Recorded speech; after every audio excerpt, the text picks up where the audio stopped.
I think that even we'll have to the flag of the United States of America, to the republic for which it stands, one nation, under God, visible, with liberty and justice for all. And we don't really need to have emergency evacuation procedures explained, or to remind everybody that we have a smoke-free school district.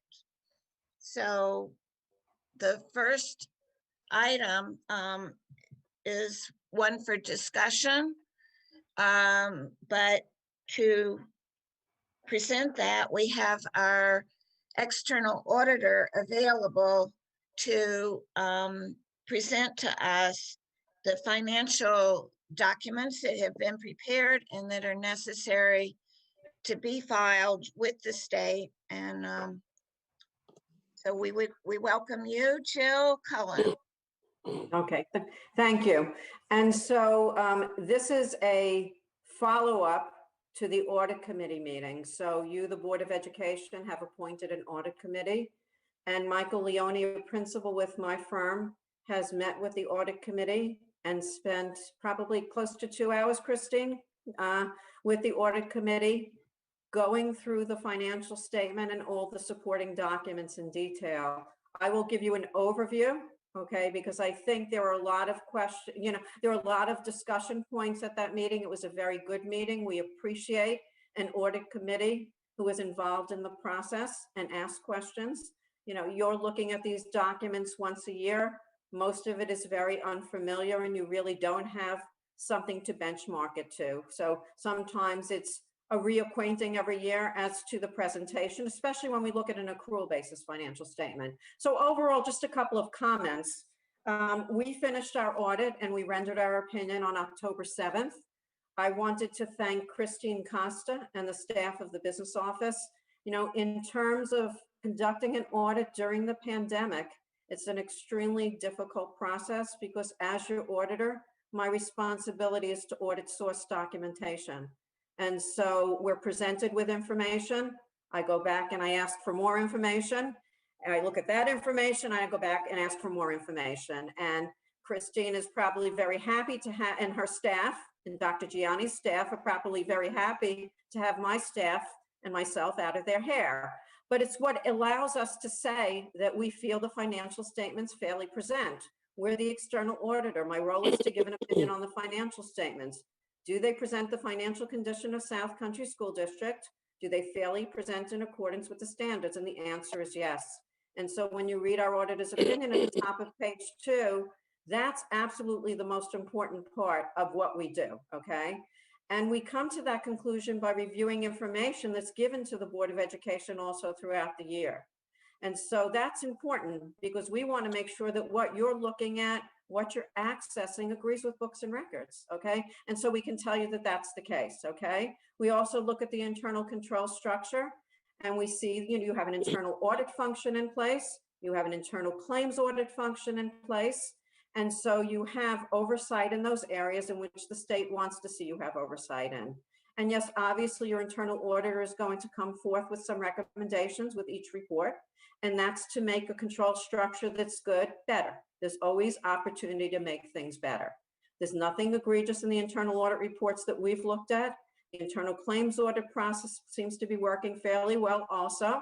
As you're aware, I cannot rely on those audits, but what I do with those audits, I read them, I look at the information that's provided to the board, and then I make a determination from an audit standpoint as to whether or not I need to enhance the audit procedures that are going to apply, because there are areas that have been brought to my attention that appear to be problematic, okay? And so, even though comments may have been raised, there have been action plans put in place, and many things are in the process of being changed from a procedural standpoint. Financial condition, the most important thing, okay? After our opinion, obviously this is really a crucial time. Budgets were voted on by the community back in June. I don't think anyone understood the depth of what the financial impact of COVID-19 was going to be. There are going to be some unanticipated expenditures that were not provided for in your original budget, okay? to your, to your credit, you have the 4%. You remember the 4% is your unassigned fund balance. You can retain that much of next year's budget, okay? And then you have reserves. And you've been using, those are the reserves that are adopted under general municipal law. You're in compliance as to funding. You're in compliance as to appropriating. And you've used these from a budgetary standpoint to help support those expenditures that you will have going forward.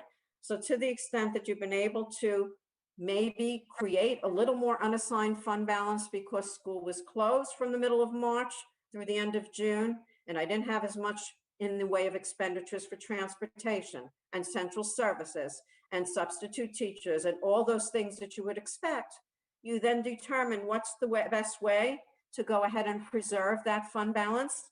And so you, the board, made a resolution to go ahead and fund certain things. And you funded the retirement contribution reserve, and you funded some money into the teacher's retirement contribution reserve, the employee benefit accrued liability reserve, the workers' comp reserve, and unemployment. And these fundings are all in accordance with the Board of Education's resolution, and these are all in accordance with levels that make sense from a fiscal stability standpoint. So I think you've done a really good job with that.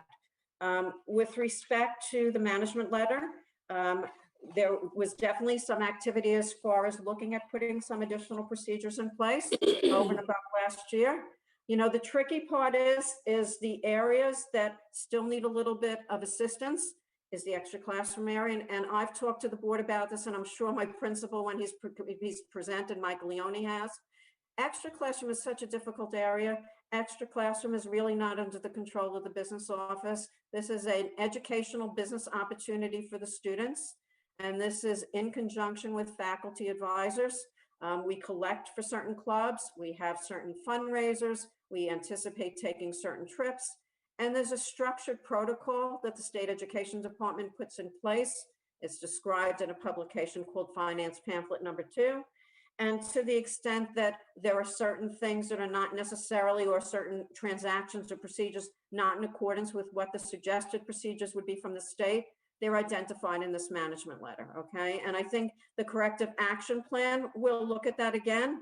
The district's moving in the direction of chipping away at making that a better situation, okay? But it takes a lot of training of individuals because there are a lot of people involved, and it takes a lot of monitoring. And as I said before, this is outside of the business office. You, the Board of Education, appoint the central treasurers, okay? There are faculty advisors that are appointed for each club or activity. And these are the people really on the ground working on these particular activities with the students. And so more training, a little bit more monitoring maybe, and you'll get a little bit closer to a better structure as far as what that looks like. In the previous year's management letter, and previous year I meant 2019, we had 3 comments. Those comments were closed during 2020. We appreciate the school district implementing additional procedures as quickly as they did to get those comments closed. And so the only carryover comment was the extra classroom activity funds, vending machines. I know the district's done a lot of work identifying who these belong to. They do get a commission for some of the machines. And I know your business official is working on determining the best way to approach how to really determine whether or not the vending machines need to be where they need to be, and really whether or not it's something that the district wants to be involved in to the extent that they are. We had no new management letter comments, okay? And so I think that that's a positive thing also. There was an extra classroom activity report provided to you, cash basis. This is going to be a little distortive because, as we know, March 15th, school was no longer active. And so the clubs and activities were much diminished as compared to the previous year. And when you look at things like disbursements, because there's 4 columns, it starts with the opening cash balance by club or activity, what the receipts are, what's been dispersed or transferred. A lot of what's sitting in the disbursement or transfer column are refunds, okay? So as you can appreciate, monies were collected by the students or raised by students. And then because of what had happened with the pandemic, activities could not take place. So monies were refunded, okay? So there really wasn't You know, when you look at the size of the disbursements, there wasn't that much activity in the way of disbursements from a payment standpoint. There were returns of money or refunds.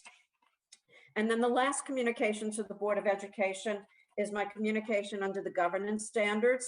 It's the document that starts, we have audited, and I'm responsible for communicating to you any kinds of findings that I have during the course of the audit, whereby the audit was not performed in accordance with the standards. And so we have 4 standards that we follow. And when I just came into the meeting, I heard John Sheehan talking about the single audit. So that's uniform guidance. That's the last that's identified on this row. And yes, the single audit is performed subsequent to the financial statement audit. As the board remembers, this is a very compliant-driven audit. This is where the federal government is very concerned, and not about any one entity in particular, but just we're giving money out and you're spending the money. And are you spending it for the purposes for which it was identified to be spent? Do you have tracking and monitoring in place? Are you claiming it on a proper basis? So this takes place subsequent to this process, the financial statement audit, that's uniform guidance.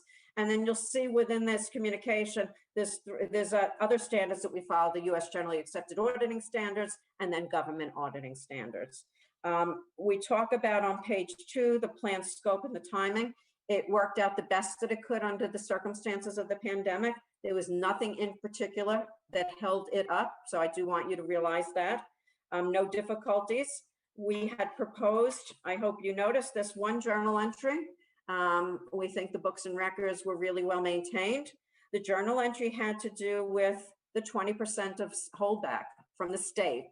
And so the state, as we know, because I know the Board of Education has heard about this, is the state withheld 20% of aid, and so did BOCES, for June payments due to the district, which was an allocation for the 1920 state aid and BOCES aid.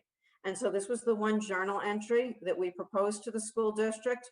This actually came down after books and records of school districts were closed. Then the state came forth and said, this is what we're going to do, okay? You know, the thing that's, you know, a little bit possibly problematic is if the state decides, the state didn't do that for their payment to the district so far, but if the state decides that they're going to go back to that hold pattern, as you know, you get a significant amount of state aid, okay? So we're talking about the potential of $11 million in round numbers, I think. Just, you know, fortunately, because you have a good financial condition, do you have a place to go to temporarily? Very temporarily, okay? And not even to the extent of $11 million, okay? I'm talking about the unassigned piece. And so this is where your financial condition, you know, maintaining that financial condition is going to be especially critical going forward. Any questions for me? Yes. With regard to the concern about a possible holdback from state aid, is that for the current year or is it for the audited year that you completed? Okay, so for the year that we completed, it was the June payment, and that's why that was such a small amount of money, that journal entry. The concern is for here and forever until the federal government and the state get on the same page.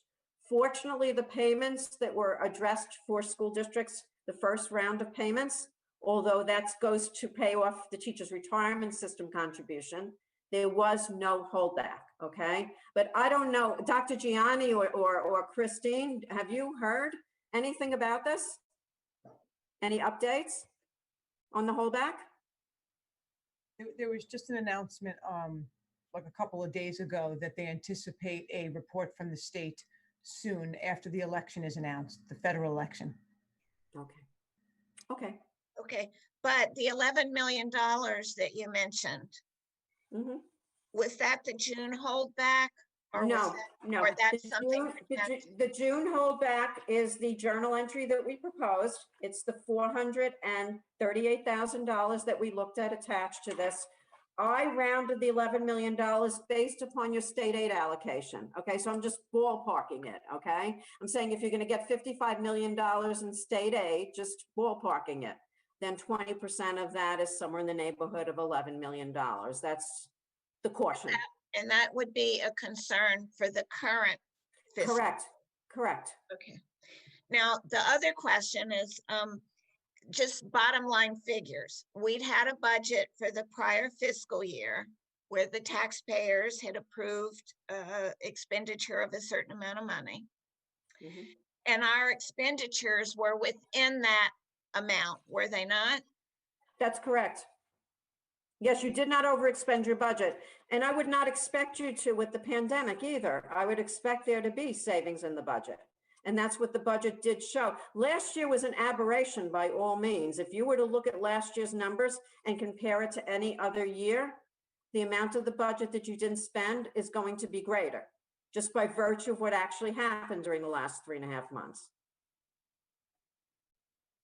And there was one other point that came up when we went over the documents with Mr. Leone, and that was the comment about the pilots, the payments in lieu of taxes.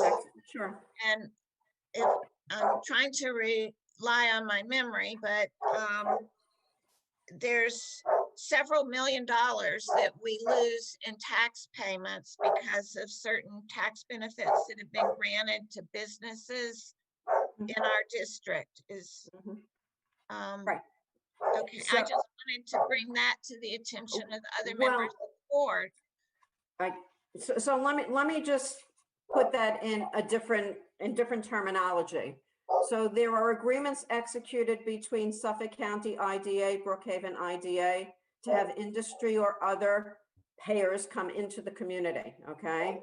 They receive tax breaks, you receive something from Suffolk County or from Brookhaven in the form of payment in lieu of taxes. You have no control over what that amount of money is going to be. That's an agreement that's negotiated between either Suffolk County IDA or Brookhaven IDA with whoever is coming in to occupy the property as a real property taxpayer. So it's not like you're losing it, you're getting pilot money. You actually, and I don't know if you noticed this when you read the disclosure, and let me just find the right page if I could. At the bottom of page 51, when you get the opportunity under disclosure item number 21, it talks about the fact that the district received $7.7 million of payment in lieu of taxes.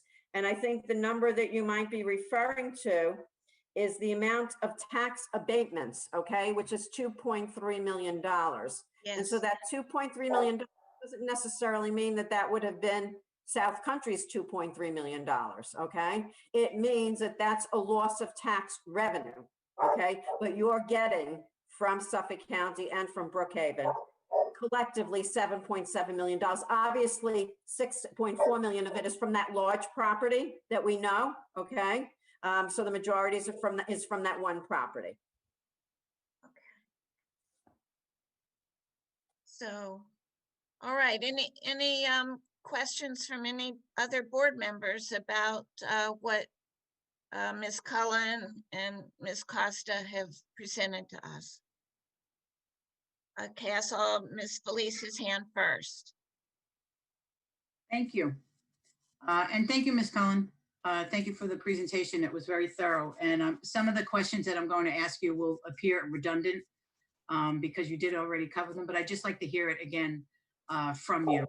And then maybe if there's anything else you can expand upon, you'll do so. So you did mention that the leadership team cooperated with you. You had no problems obtaining the information that you needed for the audit. That's correct. Okay. And then on the uncorrected items that were from last year to this year, how could you rate those as as how severe they are? Are they things that can be corrected this year? And what improvements did we make from last year to this year that are significant? So there are a number of areas that are referenced in the management letter, and there were improvements that were made. I think the district still has some additional improvements to make. I think, when you're dealing with student money, okay, it's a difficult situation because you want to be able to offer that business opportunity to the students, but obviously you want the custody of that money controlled pretty well. And so the district did go ahead and implement some additional procedures. They actually did training a number of times, okay? And so I think This is this is a comment that's in a number of school districts' management letters, because as I mentioned at the beginning, there's many individuals that are involved, not necessarily people that have a business acumen. Not everyone wants to do accounting, fortunately, like I do. And so you're asking people to be trained in an area that's completely foreign to them. So it's going to take time. As your auditor, I would never expect it to be done, finished next year, okay? We're communicating information as we're performing the audit. This report is dated October. We're already into the year. Now, Christine has to go ahead and gather everyone who's involved, meet with them, go over best practices. We'll first go over her corrective action plan. This is what we're doing. Go over what the implemented procedures are going to be in best practices, have them go out and do what they're supposed to do, regroup, check, are they doing, do they understand? I'm sure they have questions. And so the expectation would be that it's not happening 3 months, 6 months, 9 months. I would venture to guess I'm going to see the management letter comment in some shape in 2021's audit. But what we're looking for as your auditors is movement in the right direction. And I could say you do have movement in the right direction. You can affirm that. Good. That's great. I'm glad you mentioned that. And the training that you mentioned that took place and maybe can take place, was it hampered in any way because of the pandemic?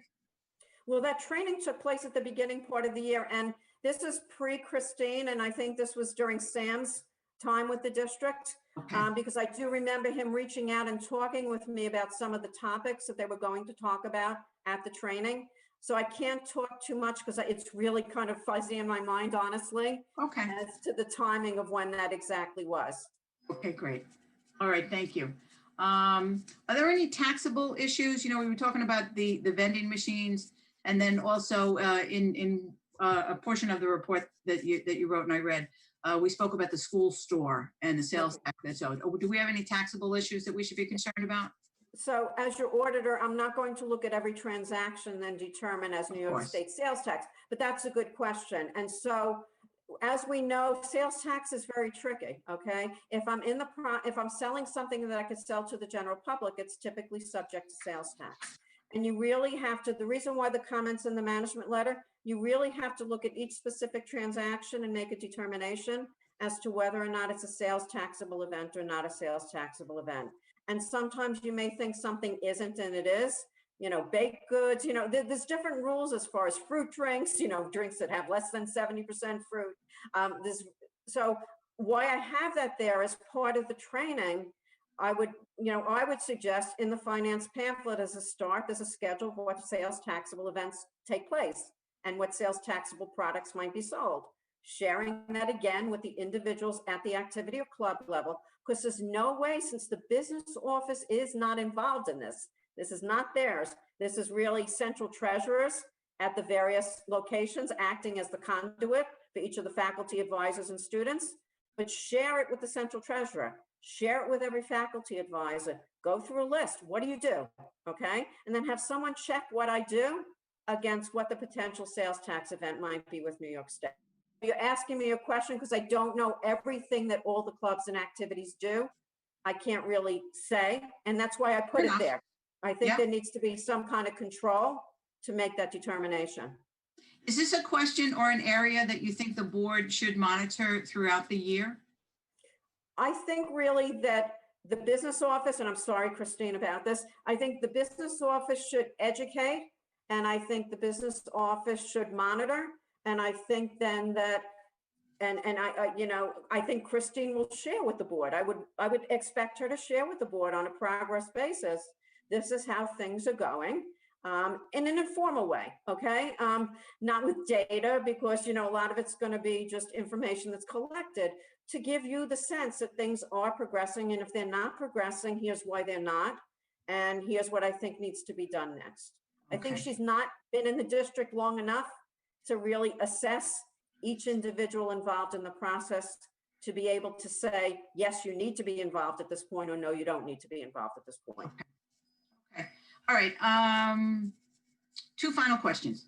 Are there any internal control weaknesses, frauds, or error? Of course, it was an unqualified opinion, so no, there weren't. Correct? You can affirm. But that's a good question, because there's a separate document that we issue If there's a significant deficiency or material weakness, and this means that there's a material misrepresentation in the financial statement and absent internal control, right, could lead to fraud or defalcation, right? There's a separate communication that's issued, and yes, you're right, there's no separate communication that's been issued. It's a lower level management letter which talks about internal control deficiencies, and that's where the corrective action plan comes in and is designed to talk about how those are going to be corrected. Great. So there thank are you. no material weaknesses or significant deficiencies. Okay. And then finally, you found no areas of conflict of interest. No. Okay. All right. And I just, Dr. Gianni, I'd just like to thank the leadership team and Christine's office for the cooperation and the good job that they're doing on correcting the areas of improvement. And thank you again, Ms. Cullen. Oh, you're welcome. I saw a hand from Mr. Parker just a minute ago, and I'm not sure if he wanted to ask a question. I did, but the question was asked by Miss Felice, of Okay. course. So no, I'm okay. I'm okay. All right, thank Thank you. you very much, Ms. Cullen. You've done an excellent job. And Christine, Okay. you and the team, you guys rock. It's good. Thank you. Thank you. Do we have any, have a Mr. question. Trent? Okay. Ms. Cullen, who are our central treasurers in the buildings? Are they teachers? Okay. Christine, do you want to talk about, that's personnel. I don't know if I can talk about that right now. You have district appointed, the Board of Education appoints your central treasurers. Yeah, we could provide you that information, Mr. Trent. Those are teachers Okay, within the building. all right. And Ms. Cullen, you also mentioned a corrective action plan. Is that plan complete? Is that in the report or? Good question. So a corrective action plan is management's response, and we'll pick on Christine because she's management for purposes of this, where she says she responds to the Board of Education in writing with either I agree with the auditor or I disagree with the auditor. And if I agree that the auditor found something that needs to be corrected, this is my plan of action. This is who's going to act and do what needs to be done. And this is the date whereby that action is going to be completed. Okay. So that's a So great question. I assume that's gonna follow this up then. Christine? Mr. Trent, the corrective action plan is incorporated in the management letter that you already received, one of the attachments that you received. I actually identified the management's response right into the document. What document was that? In the management letter itself. It's the one So that you'll see starts this- off with, in planning and performing our audit is the first sentence. The letter, I on got the it. letterhead. I see. So your response is incorporated in this document? Yes, it is. All right, thank you. Right at the bottom of page 4 and the bottom of page 5.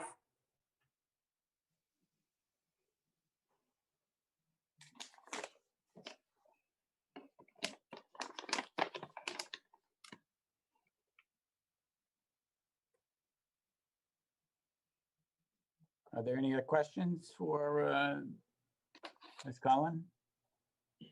I have a comment, but I can hold it until we vote on discussion. It's up to the president. Okay, why don't you hold that? Because if we've got no further questions or need no further information, then I think I'm ready to call for the vote. So We do need a motion. we do need a motion. I'll make a motion. Okay, so the motion.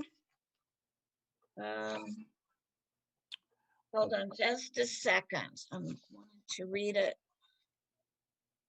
correctly. Do you have it, Ms.? I I have it. You want me to read I it? have it. I found it. Okay. Okay, I think there's one other piece of information before I do the motion. And this would involve Ms. Costa, Mr. Pacini, me, and Mr. Parker.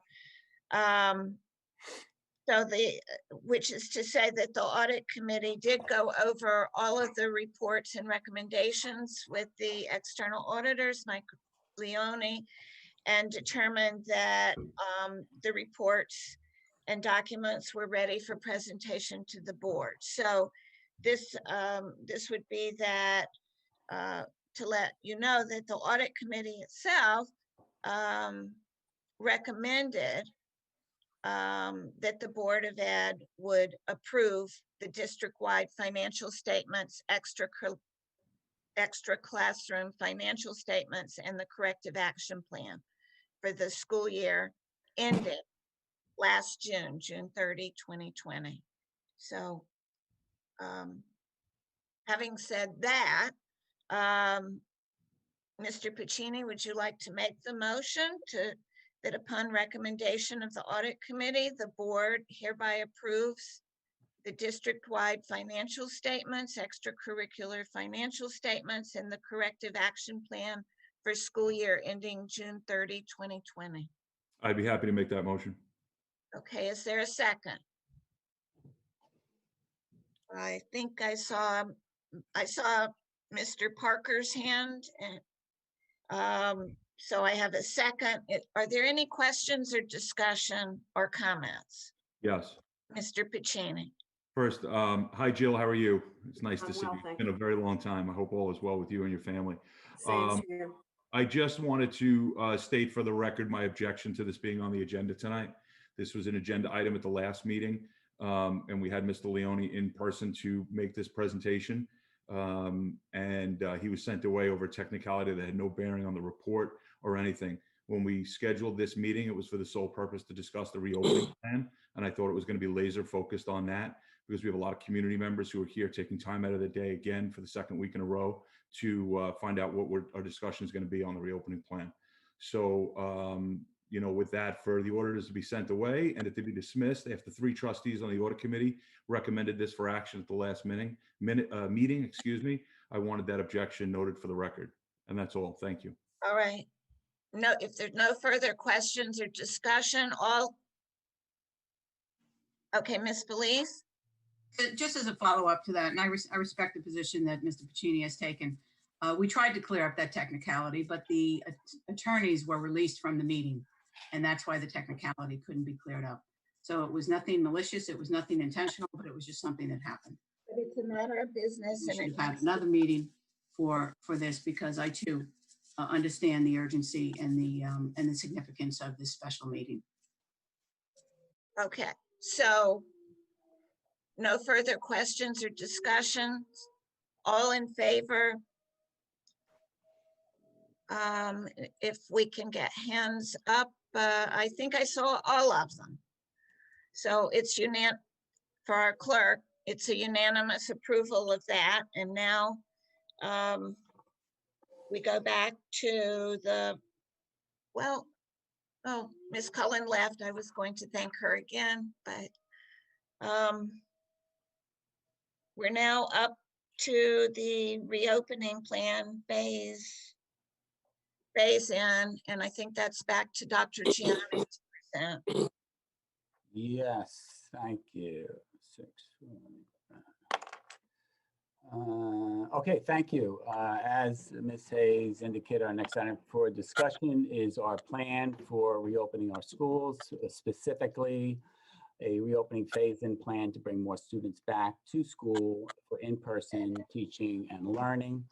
First, I just did want to comment very quickly about, to dispel some of the comments made at our last board meeting suggesting that our survey was flawed. We did look at multiple responses, specifically in the survey, and it does appear 53 entries to be duplicate names, but also having multiple children in our schools. Some of these were both parents completing the survey for different children, or whether by design or mistake, we are certainly not sure. Also, there was another 24 entries that appeared to be duplicate names, but with one child in our school.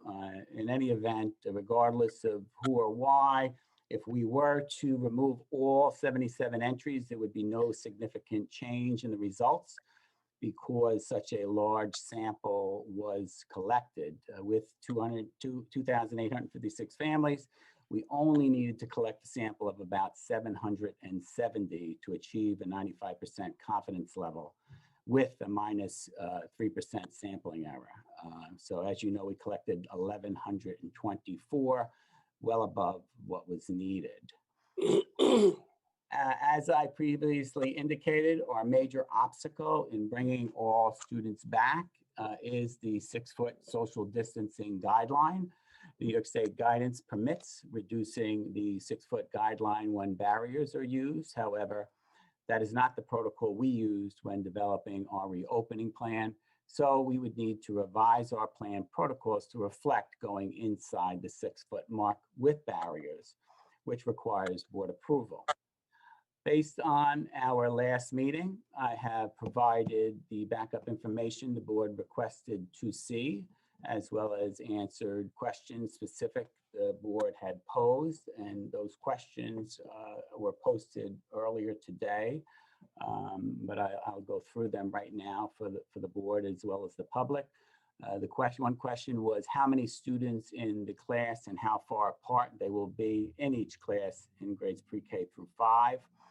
The figures based on current hybrid numbers combined with or without our current all remote learning. There is no change in the range reported to the board on the 28th. At Frank P. Long, we would have 4.5 to 5 feet without remote in the room and 4 to 4.5 feet with remote. Brookhaven would be 4 to 5 feet without remote and 4 to 5 feet with remote. Kramer, and I know the board has heard me say several times, Kramer is one of our tiniest buildings with a lot of kids in their classes. Kramer would be 3.5 to 5.5 feet with remote and 2.5, I'm sorry, without remote, and 2.5 to 4 feet with remote. Crits would be 4 feet to 6 feet without remote and 3 to 6 feet with remote. And South Haven would be 4 feet. And as the board knows, there are no remote children at South Haven. How many students may be on a bus? Looking at actual ridership and or survey responses, we estimate that there could be up to 1 student per seat on a bus. This does not take into account family members sitting together, which could free up additional seating. 1 student per seat with a mask and less family, which is generally acceptable. Where and what alternate locations can lunch or breakfast be eaten while maintaining 6-foot social distancing? There are other locations that could be utilized for eating, however, none that would be able to accommodate an entire lunch period or maintain a 6-foot social distance. Furthermore, bringing classes together would mix students and class cohorts. And that being said, to maintain current student class cohorts, administration recommends continuing eating in the classroom inside the 6 feet with 2 options. Option 1 would be to eat inside with barriers, and option 2 could be eat inside with barriers every other row, which would maintain the 6 foot while eating. However, under this option, recess time would need to be sometime later in the day. Building reopening committee meeting minutes and who attended those meetings. I included those meeting minutes in board docs for the board's review. What will physical education and music look like with all students back? Physical education at the elementary level with 2 classes generally assigned, aerobic activity and 12-foot distance will be a challenge. It would be less of a challenge at the secondary level as there are more facilities available. PE teachers, however, are being creative with different anaerobic activities that can be done inside the 12-foot distance. Music at the elementary level, teachers will continue to push into the classroom to deliver instruction. 3rd grade chorus will continue to be held virtually. 4th and 5th grade chorus, orchestra, and band has lesson pullout now. And we will explore resuming after-school groups once all students are back. At the secondary level, the 7th and 8th grade chorus, orchestra, and band will be a challenge as these groups are very large.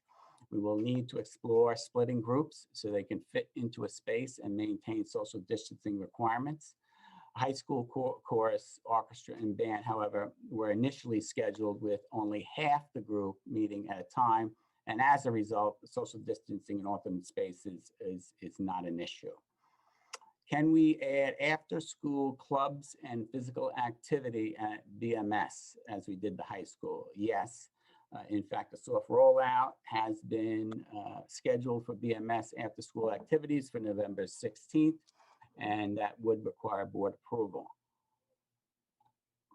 Can we begin remote teachers sooner than November 16th?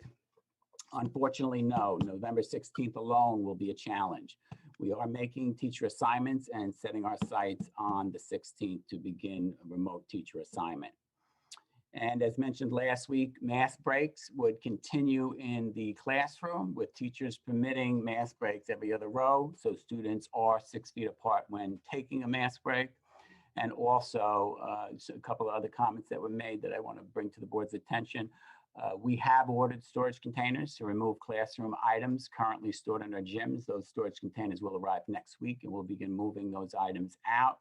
And also we have tried to be a little proactive with cleaning by assigning 4-hour substitutes custodians for each of our buildings to increase cleaning, high-touch services, and bathrooms during the school day. And then based on the feedback from the board last week, administration developed a second option for the board's consideration. And I'm sure the board has looked at that option. It is in board docs and it is also available for the public in public view. The draft phase-in plan reflects a schedule of bringing students back to school in phases, both inside the 6 foot and at the 6 foot mark for in-person instruction. Live streaming is now required K-12, thereby increasing teacher-student contact time when students are learning from home. On November 16th, remote teachers will be added to support all remote learners as well as our teachers in grades K through 5, which should significantly improve learning at home and at school. Also on the 16th, a soft rollout of after-school activities will begin and are planned to begin at the middle school. And the draft phase-in schedule then suggests 2 options for bringing groups of students back to school by grade level or group in 2-week increments. 2-week increments will allow for a gradual increase in density in our schools and also allow for the monitoring of any COVID spikes in school or in the community. Option 1 is basically the October 28th proposal presented to the Board of Education with phases moved out 1 week. And also we exchanged grade 11 and 9 in terms of the order of coming back. Option 2 is a new proposal. That proposal brings the pre-K through 5 back as listed last time. And on phase 4, we would be bringing back grades 6 through 12, special education, EL, and PASS students and our intensive program at the middle school for the 4 days a week. And we can do that using alternate locations and still maintain the 6 foot mark.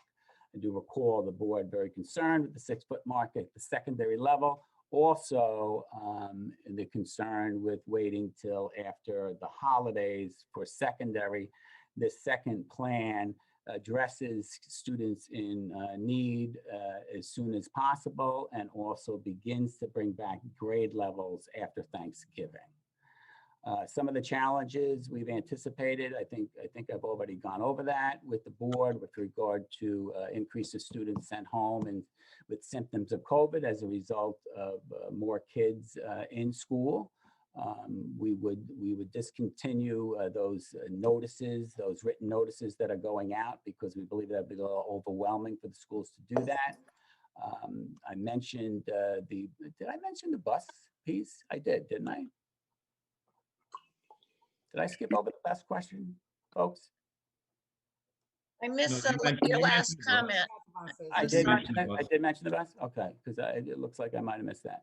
You're talking about bus seating, and yeah, that was bus in your seating. Every explanation. one Yes. kid to a seat, other than family Yeah, members. okay, what you okay, said. I'm sorry. that. And that's about it with regard to what we've done in terms of the changes. As I mentioned last meeting, the protocols have not changed. The plan is still in place in terms of the health and safety protocols. What any approval tonight would do would change those distances, which would also need to be reflected in our plan moving forward if the board was to consider doing that. So I offer these items for the board's consideration and obviously discussion. I don't know if you want to put a motion on the table before we begin the discussion, or actually it's going to be a little difficult. I think you might have to have a discussion because you have two options in front of you. I think so too. Yeah. And I saw Ms. Aruta's hand first. First, I want to thank you for doing some clarifications in terms of the survey. That was some of the emails that I had sent prior to the October meeting. I understand that we were pressed for time, but those were, there were 3 separate emails that were sent to the administration and to the board asking for some clarification and for some separation on the surveys, as well as some specific questions that I had asked for the October meeting. Unfortunately, those emails were not responded to. The third one was responded to with you can ask questions. I do appreciate the fact that you did clarify some of that information and look into the survey so that we have a better picture of what the survey may come into. I also want to, and I know that we have some principals on hand, and I want to thank them for coming in tonight and spending some time tonight with us, specifically for the simple reason that they are the face of our buildings and they are there in and every day. And I do think it's important that the community is able to hear from some of our principals and see our principals. We're not in the buildings. Dr. Gianni, you obviously can't be in every building every single day, every moment. The principals have really worked very hard since March, and I'm hoping to be able to ask a couple of questions to the principals, whether it be just 1 or 2 at the elementary level. I don't know who's with us right now. Everybody's with us.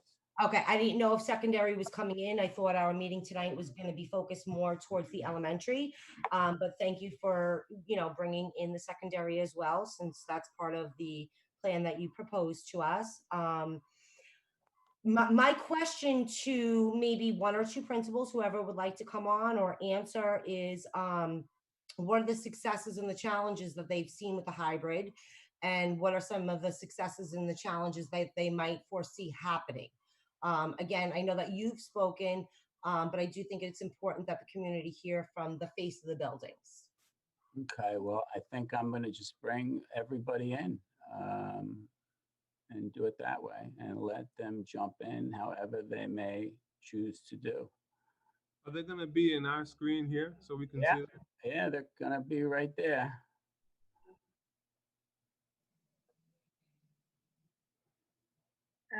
It's Dr. Raymond. I want to thank all of the principals for taking the time tonight. I understand that this is your time and that you've been extremely busy, and I want to thank you for coming in tonight and really helping us to make this decision. All right, And I think everybody is in. um, Some are together, folks. So I think we have Mr. Clark and Ms. Rusinski together. Okay. Mr. Hogan, Ms. Mazziotti, and Dr. Colson, it looks like he's coming on. yeah, I think he's working his way in there. Okay. Do you wanna And Maybe- for everything that you've done so far. Did you want to All right. repeat your question, Ms. Sure. Aruta? I'm not sure they all heard it. And I apologize, and by no means do I want to put you on the spot. And if there's one person that wants to jump in, maybe for elementary or for secondary, really, to the community. And again, thank you. Thank you for everything that you've done, not only this year, but since March. I know this has been an extremely daunting task, as extremely stressful for all parties. And as the face of the buildings, I wholeheartedly want to thank you for everything that you have done each and every day to keep our children safe, to keep our staff safe, and to keep the education flowing. So I do mean that, and I think I could speak for the board when I say thank you for everything that you do each and every day. I just want to, so that we can kind of let the community know and the board know, what have you seen as the successes and the challenges of our current model? And what do you foresee if we do choose to do a full reopen, the successes and the challenges that you might see within your building, within your elementary versus secondary? All right, I guess I'll start for the elementary. As far as the successes, obviously one success is we've been able to keep kids 6 feet apart throughout the day in all settings. So that definitely, has been a huge success. When the kids are on site on their 2 days, they are in very small classes and get a lot of individualized attention and instruction on their on-site days. But with that, the challenges are on those 3 days they're off-site, with challenges with the continuity of learning. Not all students are connecting or connecting fully. And then you couple that with them being out since March, it's a double whammy. So that's definitely one of the greatest challenges, are the kids when they're not on site, fully connecting with their teachers. As far as the proposed plan with bringing more students in, I mean, the success obviously is kids are going to have more contact time with their teacher, and that's going to, benefit them tremendously. No doubt about it. Challenges, obviously, we're going to be inside the 6 feet, so we got to be vigilant in all of our health and safety protocols and our cleaning and sanitizing, encouraging kids, with all the good practices. But obviously, it's going to be a little more challenging because there's going to be more density in the building. Thank you, Mr. Clark. You're welcome. And if you want, if somebody just wants to echo that, or Mr. Clark or secondary jump in, that'd be good or fine. Right. Is it fair to say that Mr. Clark was speaking for all the elementary buildings? Or does anybody want to add to it? No, I think that's fair to say. Okay. Right. So, Ms. Hayes, I can speak a little bit to the secondary. I welcome Dr. Colson to do the same as well. But at least at the high school, I have to say we have been able to maintain a healthy and safe environment. The cooperation amongst our faculty, staff, and students has just been tremendous. So that's been a large part of the success that we've had to date. As the board is aware, we did start our rollout of after-school activities. So we do have our clubs taking place, both virtually and in person, our return to sports program, and our credit recovery program for some of our students that are need to recover some credit in order to stay on pace for graduation, and also in-person extra help. So that's been very beneficial. As Dr. Gianni mentioned, we can bring back another population of students to include our special ed, our past students, and also our E&L, and still maintain, with the relocation of some classrooms, still maintain our 6 feet social distancing. The challenges moving forward after that would be, obviously, when we bring back grade specific levels, we would have to forego the 6 feet. And so that would be something that we would have to address, particularly in our cafeterias and some of the larger spaces.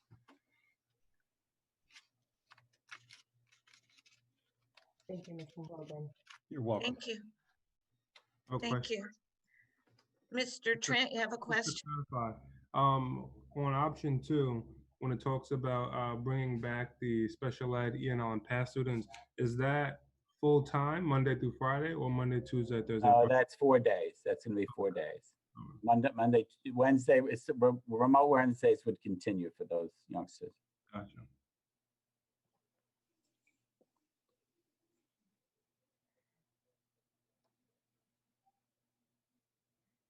Is there, let's see, Ms. Ancona? Hi, thank you, principals, for everything that you're doing. I know that, and Dr. Gianni, I know that you guys are working hard on this. I do have a few questions for the principals. I know what the plan is for the children with the AIS services that are going, those teachers are going to be used for the remote students. I'd like to know how we plan on still providing those services to them. Okay, so I can speak to that, and I thought I did that last week, but let me speak to that first, and if the principals would like to add to it, it'd be fine.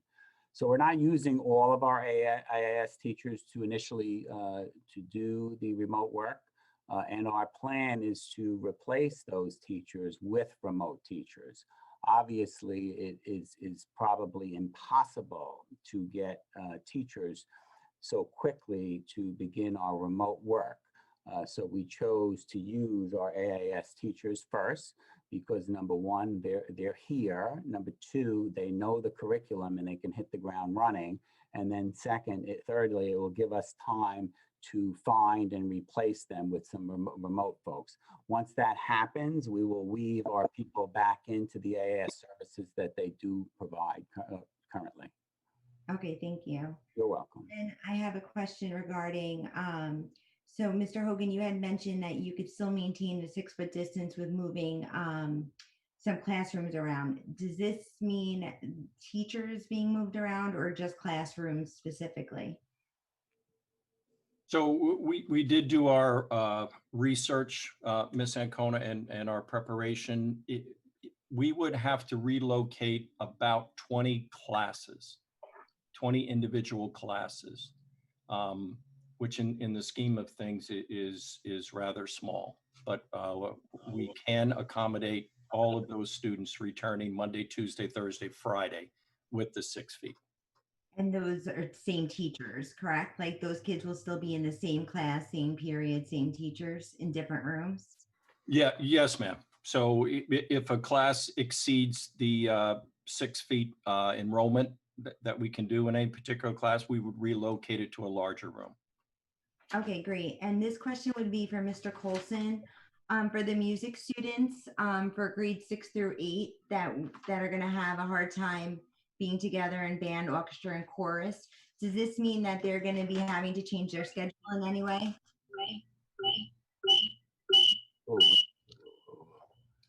There was a lot of feedback. I couldn't hear the question. Okay, I'm sorry. For the 6th to 8th grade music students for band, orchestra, and chorus, being that they're not going to be able to all be in the same group, are they going to have to change their schedule around in any way? We're hoping that we wouldn't have to change any schedules. We're looking more to change classrooms or change spaces of where they would be able to conduct.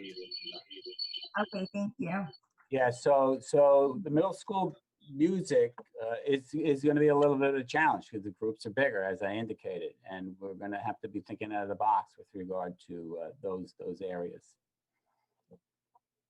Okay, thank you. That's all the questions I had for now. Thank you. Okay. Ms. Felice? Thank you. And if anybody's not speaking, perhaps you could mute. That's what I think some of the feedback is. With respect, thank you again for being here tonight. And I am referring to the teacher feedback report. So I see on the teacher feedback report that it in each case, except for the South Haven Early Childhood Center, in all cases, teachers were concerned about going under the 6-foot distancing, social distancing. Did you come up with any other alternatives to that, and how significant are those concerns, if anybody could enlighten us a little bit more. Well, I mean, principals can certainly speak to the significant concerns expressed by the committee, and I think there were some real concerns there. The only issue is there were no other alternatives to not go inside the 6 feet. But if anyone wants to jump in with regard to the feeling of the committee, please do.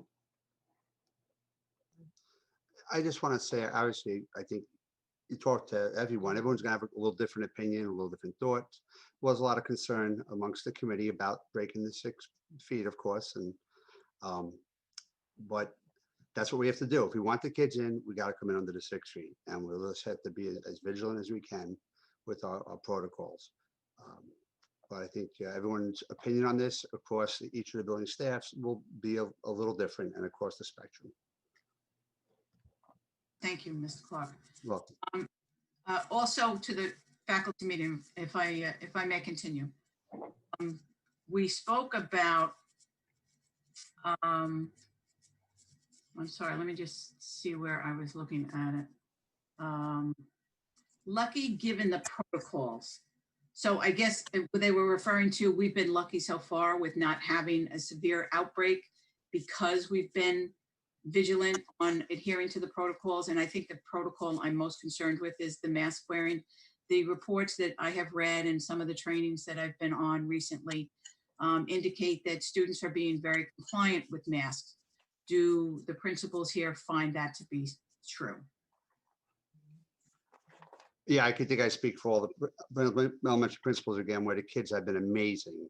Their endurance with the masks they've been incredible. Agreed. Now, we also spoke the last time about lunch in the classrooms when we have to now reduce the 6 feet and therefore people being closer, and obviously masks would have to be removed. Did we look again at other areas to have lunch so that we could maintain that 6 foot distancing between students? Yes. Now, this question is probably for you. Well, let me speak to it because I thought I spoke to it earlier. We did look at that, and yes, we do have some spaces in each of our buildings, some different than others. If we were to do that, we would spread out different classes and different students, and thereby mixing the cohort that we're actually able to keep right now in the event that we do have a COVID positive in that classroom. It would affect, rather than one classroom, it could affect 3 to 4 classrooms. Further, if we didn't have any one space or even a couple of spaces that could accommodate the lunch period, so that would require a change of schedule in addition to that. So, but I think the main core reason is the mixing of the cohorts. You know, we're working really hard to keep the classes cohorted together, and then once we break out of that, then we'll have other issues that we feel we may have to deal with. And your recommendation is to maintain lunch in the classroom for the K through 5s. Yes, for the K through 5s, and we provided 2 options, right? You know, one option is let them eat. The guidance permits it with the barriers, or if the board is concerned about breaking that 6 foot even with the barriers, we can have the students eat every other row, meaning they stay at the 6 feet. The only problem then we'd be taken away from the recess time that is given at that time during the lunch break. And we'd have to try to find time somewhere else in the day for the teachers to be able to provide that, which would take away from instructional time. So obviously, our preference is to eat behind the barriers in the classrooms. Ms. Aruda? I'm sorry, I just had a few more. Is that you want to go? Oh, I'm sorry. Go back? No, we'll finish with Ms. Felice. Sorry. Okay, thank you. So you may have covered this, and forgive me if I missed it, but do we still offer breakfast to students who need it, or is it to everyone? Everyone. It's to everyone. Okay, so then we would have the same Yeah. issue with breakfast. 2 times, yeah. Okay, all right. So with respect to, and we've gotten a lot of emails, communication this week from our parents, and I appreciate parents taking the time to educate the board of directors, the Board of Education on where they stand. And we've gotten pros and cons, and we've gotten a lot of we've got one in particular today from a parent who's also an educator. And I see also in the faculty meeting that occurred on Wednesday, the 21st. I don't know if there's been other faculty meetings since then, but it seems that most want to wait until after the flu season to begin going back more full time. Can we just go over that again? Is there a concern from our teachers and staff about moving too soon? Where are they in this equation? Listen, I'll let the principals jump in. In my conversations, that's not the piece that I heard. The piece that I did hear was coming back at all. And I think if you speak with Mr. White, he'll even share with you. I think that the teachers are on both sides of the fence right now with this issue. Some really want the kids in front of them, and some have that concern of bringing them in too soon. I don't know the conversations the principals are having in the buildings, but that's the feel that I have. Also, the feel that I have is the community, I believe, overwhelmingly wants the kids back. And I think the phase-in approach is the best method to do that.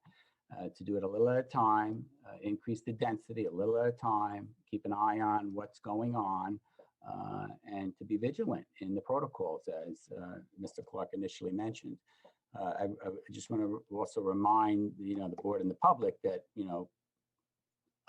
highlighted in this plan is any change could result from an executive order, a local spike in COVID rates, the metrics, whichever, we may have to shift. And that's always a possibility. And I do recognize the board's concern about the holidays, right? I mean, you saw just recently the governor changed the travel advisory guidelines simply because he's worried about the holidays as well. And I think we need to be worried as well and to keep our eye on it. But the option 2, I think, does address the concerns of the board that I heard last week. I did hear concerns with the littler guys, so to speak, the K1s, 2s, 3s, and 4s, and 5s. They are struggling most with the remote learning, and it's understandable. And then also the kids in need at the secondary level. I mean, I think the plan addresses all, and then starts bringing secondary back after Thanksgiving, when I think we'll know more then too. But I spoke a little bit longer than I thought I would. Any principals want to jump in on that? You could certainly welcome to. Just like I said before, Ms. Felice, it's really hard to speak as a collective for the staff or the teachers. You really have to almost ask each person, because everyone has their individual concerns or opinions of what might be the best way to do it. So I don't think there's any way to say that teachers, the staff in any particular building across the board feel this way. It really is a spectrum of opinions, just like here.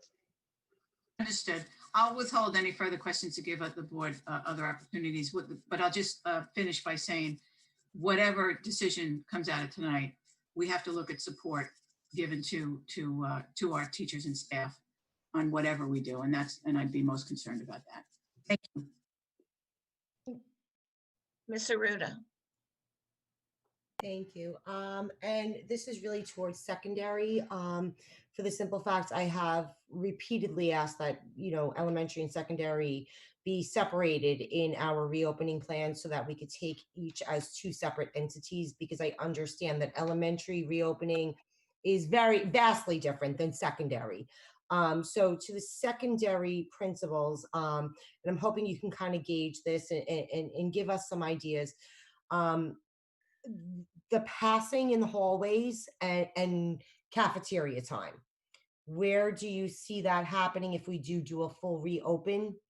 Do you see the challenges that may happen with that? Obviously, you're in the hallways pre-COVID. Where do you see this being a problem? And do you see that we may have to change that a bit? Sure, I'll jump in. As far as the middle school, the success has come about from the hard work of all the staff, the students and the parents supporting and working together. We have created a 2-bell system within our passing period in which we have our 7th graders leaving on the first bell. There's a 2-minute second bell in which our 8th graders will transition, so that therefore we would alleviate. And we were looking at, as the phase-in process that we're bringing them back, we would be able to have to make adjustments along the way. But as far as right now, we have a 2-bell system that's been working, and we would have to look and see, as we add additional students, how that impacts. And perhaps we'd have some where, as far as in the 6th grade, we'd have the humanities and STEM teachers work off of that 2-bell as well system, so that therefore we would be able to monitor and assess the transitions to and from the hallways, as well as within the cafeteria. The cafeterias are released rows at a time. One row goes out the back door, another row goes out the front door. So this way, again, there's an opportunity for students to social distance, not have so many students in the hallway. And that's, again, it's the success is coming about from teachers working with the students, letting them know of the clear expectations, and the students complying. It's been very successful, and that comes about from the partnership that we have with the students, parents, and teachers, and administration. We're all working together. Thank you, Dr. Wilson. Ms. Aruda, at the high school, you may be aware, but our cafeterias, we have both our East and West Commons, our cafeteria spaces, outfitted with individual student desks. So they are 6 feet apart. So that means obviously maintains their social distancing. We can obviously continue to do that when we bring back our E&L, if we bring back our E&L special ed and PASS students. And then we think we can do it even moving forward when we start to bring back some grade levels. Whether that will be possible when we have all students back in the building, I'm not quite sure, but we're pretty confident that we can do it at least through the holidays. Thank you. And what about passing at the high school, Mr. Hogan? So we have, obviously we don't have a huge number of students in the building right now. Passing is really not an issue. It goes very quickly. And to be honest with you, the students we're not using lockers. So students go directly from one class to another. And in most every passing, the students are in class before the late bell even rings. Do you foresee having to change possibly passing if we have all grades there? I don't think that we have that ability to kind of stagger a hall passing. Obviously, when we put students in the hallway, they have to have some place to go. Right. And when they get there, there's going to be kind of a log jam. So we would have to keep our hall passing as is. It's a 4-minute hall passing. But as I said, the kids certainly to date have been going from point A to point B and wearing their mask in the hallway as well. So that's what we would have to continue. Okay. Thank you so much.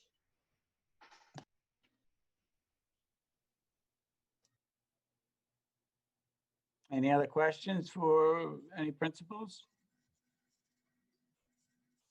I'm sorry. Ms. Ancona? Thank you. I do have one more question. So it seems that in secondary level, most schools that are phasing in a reopening are having the children carry around their partitions, the dividers, the barriers that are going to be on the desks, in lieu of putting them on there. That way, when they change classes, that one barrier is going with the student all day long. Some are collecting it and cleaning it so they don't get lost and kept at home. Do you foresee an issue with that if we choose to do that, Mr. Hogan and Mr. Colson?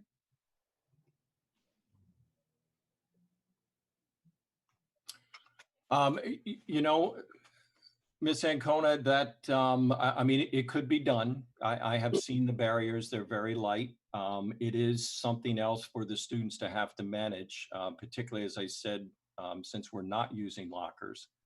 I prefer not to use lockers for a number of reasons. So the students are carrying all of their items with them. Yeah.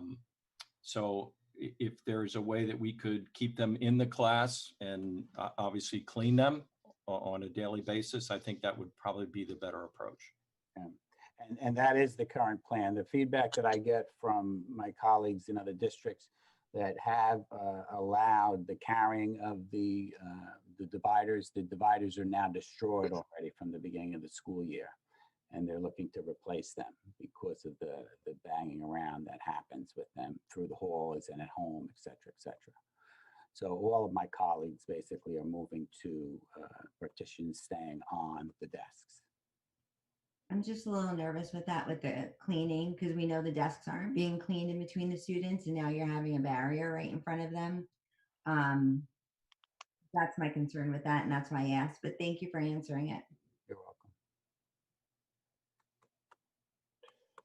Has the student government weighed in on what they can do to help, maintain some of these protocols, especially as we look at having more students come into the building? That would be for Mr. Hogan. So Ms. Hayes, we haven't had that specific conversation with student council. Generally what we do is we not only bring in student councils, we bring in class officers to try to get input from students. I have to say our student council has really been focused on our spirit weeks and trying to keep, morale up in the schools and giving the kids some sense of normalcy. But that is certainly something that we can do. I saw Mr. Parker's hand, I thought.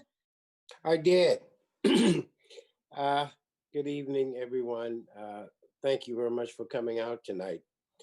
I have a question basically for everyone, not just, and it's not only a question, it's an observation. And I think that, number one, I believe very much that you guys are doing an excellent job from what I hear on keeping the kids safe. And I think the kids are doing a great job and making sure that they have their mask on and they're doing the social distancing thing. However, I'm very concerned about the safety of our kids. I don't know if any of you have ever seen a child suffering from pain and agony, and to view that it's heart-wrenching. So I believe very much that what we discussed last week, and that is that to keep an eye on things until after the holidays. I just think I don't know, I feel I want to say so much and I can't say it because I have this passion in me. And sometimes when I become very passionate, I have a problem in speaking. But do you guys think that we're doing the job that you're doing now with the children, getting them in and out of the schools, educating them as best as possible? You think you're doing a decent amount? Do you think we're doing the right thing right now? We'll start with you, Mr. Colson.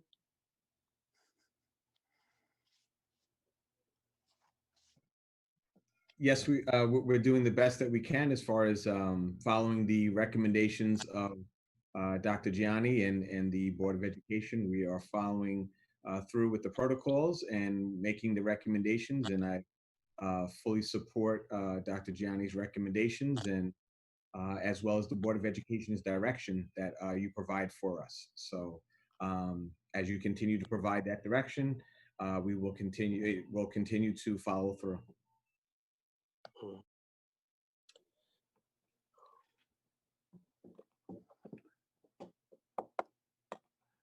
You have a follow-up, Mr. Parker? Yeah, well, actually, that was a question to all of them, not just to Dr. Colson. And I did want to hear, we haven't heard from Professor Raymond this evening. I'd like to hear from her as well. Let's see if she is still here. She might have had to drop off. Well, she's moving. Yeah. You may be on mute, Dr. Raymond. No, There she is. Yeah. Yeah, she didn't have audio. She's coming in with audio now. All right. Well, good evening to everyone. Thank you, Mr. Parker, for that question. I think that what we're doing now is, again, we've phased in our students. We have similar concerns, and I think as much as everyone here, we know that we're doing the best with the structures that we have, and we have concerns. You know, we've had concerns prior, we have concerns as we go through, but we put in through a lot of protocols in place, and we've seen a lot of the positive change with that. But also we recognize, you know, for our students, we recognize for our teachers, everyone is working very hard, everyone's following the protocols, but there are some areas and there's some gaps in terms of our students' instruction. And that's something that we want to make sure that we're being responsive to the needs of our students, as well as continuing to follow the protocols as for the guidance that we receive from the Board of Education, as well as through Dr. Gianni.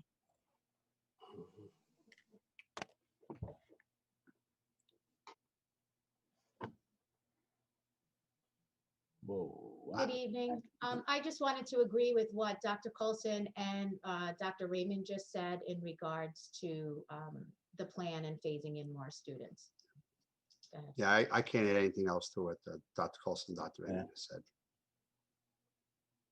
Yeah, I think the bottom line is, Mr. Parker, you know, we're doing the best we can under the circumstances, right? We have the circumstances of the pandemic. We have the circumstances of the kids not in front of us. And I believe we, and when I say we, I mean administration, the teachers, and the students and parents. We're doing the best we can. It's not the best, as would be if the kids were in front of us, but it's the best we can do under the circumstances that we currently have. And given, and just thinking about the way the kids are being taught today, Mr. Hogan, I guess, we'll begin with you. Do you think the kids are getting a sufficient education now? Being at home, being in school 2 or 3 days a week, are we missing anything here? Well, so Mr. Parker, I appreciate that question. I don't think anybody would disagree that you know our students are missing out in terms, right? There's nothing like them being in school 5 days a week and getting that connection with their teachers. However, I think the system, the hybrid system that we have in place right now is working as well as it can.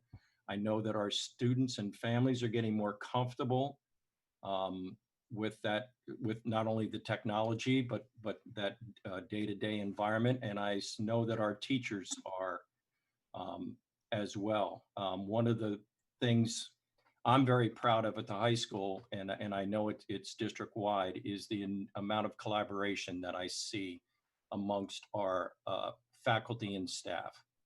They are working very closely with one another. They're taking very good advantage of those remote Wednesdays, not only to give extra help to students, but also to you know, help move along that learning curve that we're all in. So, you know, I think things are going well, but I do think there is a need for us to, and the board, to consider bringing students back and trying to enhance that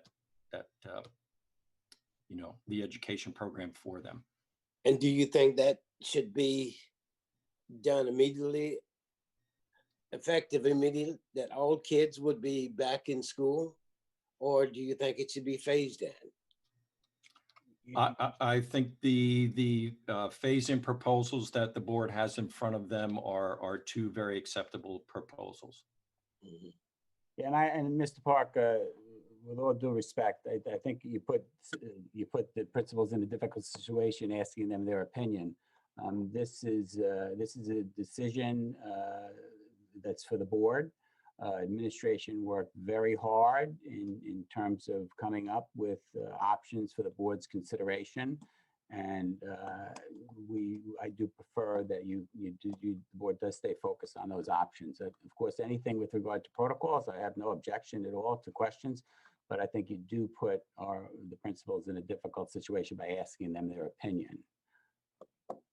Well, I hear you, Dr. Gianni. I'm not, and I do respect your opinion. I'm not sure if I think we are here to sort of get answers. You know how I feel about the kids being in school full time, and that hasn't changed. But we have the principals, and I think it's good for them to answer the questions. I hope I wasn't being offensive in any way, but I just leave it at that. Yeah, and I'm sorry, I'm not suggesting you were offensive at all. I think, the administration's role is to do what the board would like us to do. You represent the community, and we certainly represent administration and providing what the board sees fit for us to provide the community. And I see Ms. Ancona's got her hand up, Ms. Hayes. It does, but can I interrupt you just a minute, Ms. Ancona? Because I think we need to come back to the focus about what brings us here tonight. And that is, we've had our reopening plan. It was a hybrid plan. We've lived under it now. Here we are, first week of November. The administration has given us two options about how to expand beyond that. So I'm just trying to capsulize where I'd like to hold the discussion. Ms. Ancona. So I do have comments, but the principals, just because the principals are still here, and Mr. Hogan's here, I did just want to mention to the board that I spoke to a lot of seniors this week, a lot of them, and they do have opposing views, some of them. But one of my theories on postponing this to after the holidays, and this is going to kind of go into what Clyde was asking. I felt that we were all young and we were all impatient at times, and we didn't realize what we were going to be losing, like the risk we were going to be taking. So I had some very thoughtful conversations with seniors, and I said to them, listen, if I do this now and we're in lockdown and shut down at the end of your senior year, are you going to regret trying to go back before the holidays? And I said that being that I think we could all look back and see our senior year basically as the last half of school when it was all the events and everything going on, the fun part of it. But then some of the kids had to bring up that they don't feel like they're getting an education. And that was kind of more important, and that outweighed the risk to lose the rest of your senior year. And not that I'm saying that that's what's going to happen, but if we, God forbid, fall into what happened in March, there is a potential for our seniors to suffer the same things that our class of 20 lost. So, and to let Mr. Hogan know, and I'm sure he might know it's coming, but the seniors are putting out a survey on what their experience is like right now and what they wish to see in the future. They're not going to have those results this week, but they may have it by our 18th meeting. But I did want to mention that they are more interested in education. Well, some of them, I won't say all of them, but are more interested in education than the end of the year stuff that I felt that they would be missing. And that's one of the reasons why I wanted waited specifically for them till after the holidays. So just because Mr. Hogan was here, I just figured I'd mention that now.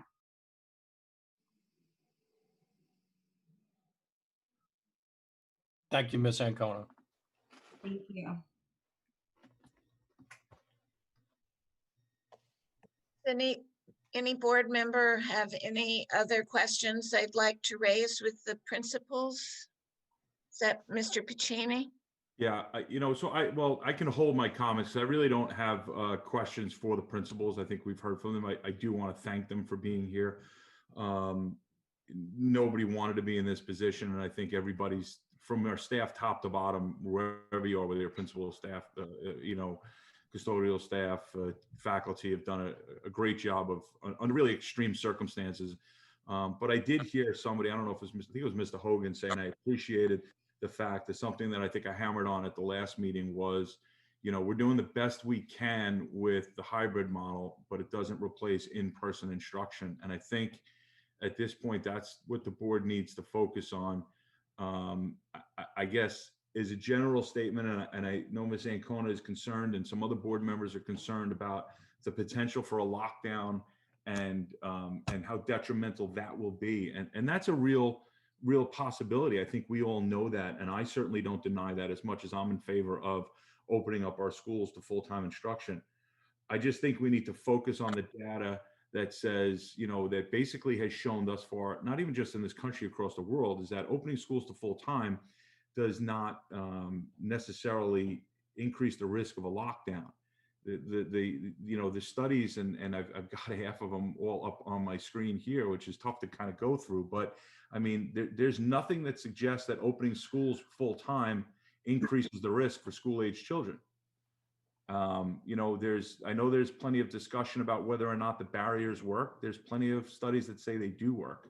So I really believe that this discussion needs to focus on what are the guidelines and what are our options under those guidelines, because that's really what we have to determine now. And I don't see anything in this plan that violates any guidelines set forth by the state, especially the document that Dr. Gianni sent us, and that's in board docs, that articulates what the distances will be between students under this plan. And we come back, and I think the closest distance I've seen was 3.5 feet at Kramer. And we know that Kramer is tight. I'm sure Mr. Clark can attest to that it's a small building. But again, that's within the guidelines with barriers. And I think, when you think about the fact that although the CDC recommends 6 feet, the WHO recommends 3 feet. So I feel confident that we still have enough social distance at 3.5 feet at the worst case scenario that it's safe to open up schools. I am still a little disappointed that we're another week out and that this plan of phase-in, and I understand why it's there and I understand the challenges it creates for the administration, but waiting till after the holidays, I think is really a struggle. Because if we do get shut down, I mean, some of these kids got nothing. At least they'll get something. And then when we think about athletics starting on January 4th, bringing kids in a week after that creates even more difficulties for our parents who have to get kids to practices and back and forth and things like that. So, and I think what I said at the last meeting holds true again at this meeting, and the fact that this is a phased-in approach, and we have meetings in between, and we have the ability to do a virtual meeting just like this again to adjust that phase-in plan going forward if circumstances warrant it. So, again, I appreciate the fact that principals are here and they were here to answer some questions, but I think we need to really focus on what the plan should be and how that fits within the guidelines so that we can make a decision as a board tonight as to what we're going to do. We've heard from an overwhelming number of community members as to what they want. We heard Dr. Gianni say that there's a 95% confidence level in the survey. So I really think we've talked this through and through in 2 meetings now. And I, for one, would really like to understand, where the board is and what kind of action we're going to take, if at all, tonight. Thank you. I think we were on the verge of summing up whether we needed to have the principals give up even more of their time, or if we had finished with questions. And I do see a hand. If this is a question, Ms. Aruda, I was or actually going to just second what you were saying and wanting to thank the principals for their time and for everything that they have brought forth. I think it was important that the community hear from the principals. This way, whatever we decide, all parties, all parents can decide what they feel they want to do with their own children, and the principals being the faces of each of the buildings and really supporting who we are as a community. I really want to thank each of you for coming out tonight, from sharing. I understand that this was not an easy situation to do, and I really appreciate everything that you've done from the shutdown to current time. So thank you very much. And I also will echo the thanks to the principals for all your efforts all the time anyway, but particularly since March, and with keeping your eye on where we need to be going. I also hope you'll convey to all the teachers and staff in your buildings how impressed I've been at how innovative people have been. I've seen them really step up, and under circumstances that none of us could have anticipated, starting last March. And so please extend our thanks. And I look forward to the day when we can come back and come into the schools, and I can go to my building where I'm the liaison and get back to sharing in some of the extraordinary experiences I got to experience last year. So hopefully that will happen in our futures, and we can share that. So thank you again. I think I speak on behalf of everyone that you're more than welcome. It was our pleasure to join you tonight, and we look forward to giving and our staff the best experience we can to these kids under the conditions we're in. That I can promise. Thank you. Thank you. Thanks, everybody. Okay. Night. Thank you. Night, folks. Thank you. Much. Okay. Okay. So basically, Oh, Dr. Gianni, yes, ma'am.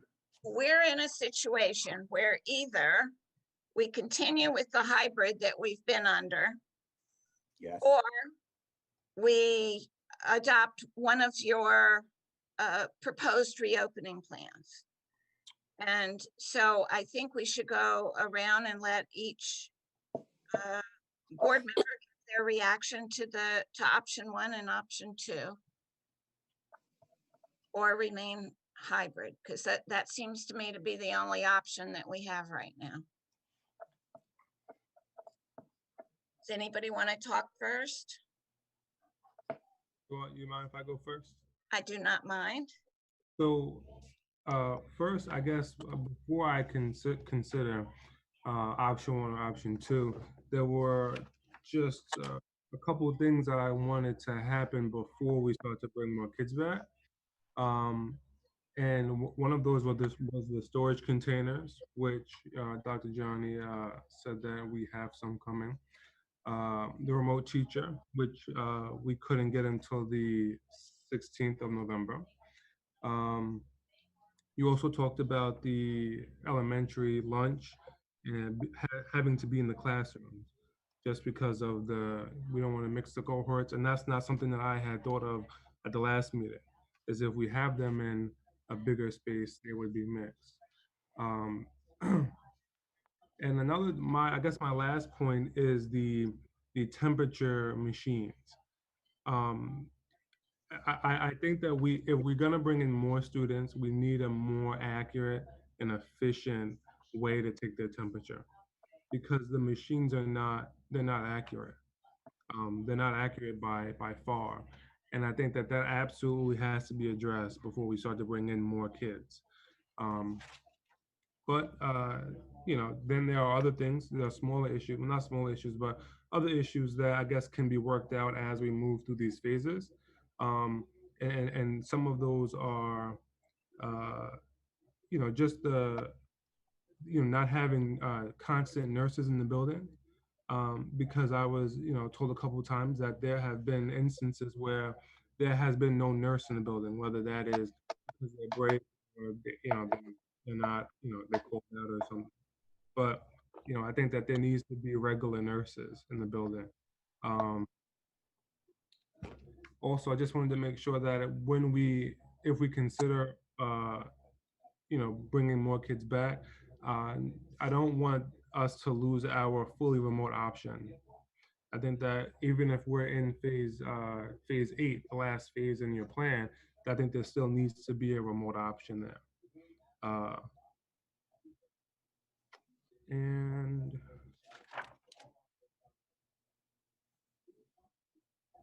also, I would also like to, I guess, in the future, talk about the senior proms and things like that, because I don't want the senior activities to go away either. Now, as to the plan, I kind of, when I looked at it, I kind of made scribbles on it, and I kind of added some things from option 2 into option 1. So just what I think that my recommendation, I guess, would be in tweaking the plan would be, rolling out the Bellport Middle School after school activities as soon as possible. I would also want to fast forward phase 4 a week, but I would pick option 2 instead of option 1. And then phase 14, I would like to fast forward that a week, and instead of starting on December 7th, start on November 30th. But I would choose option 1, but add 12th grade. And then phase 6, I would like to fast forward that a week, and I would pick option 1. So that's kind of how I would tweak the reopening plan, if that made any sense. Ms. Ancona? Melissa can go first. Mr. Ruda can go first. Okay, Ms. Aruda.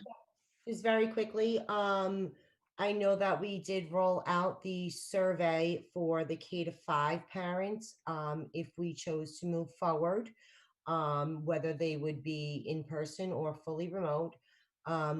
If we adopted a plan tonight, an option tonight, when would you roll that out for secondary, and what would be the specific dates? I know that was a little bit of a point of contention last meeting, whether it was quarters or semesters, that if parents chose to go fully remote, when There's, the child could return. there's no plan to do remote teachers at the secondary level. Now I'm talking about for the parents, for the students.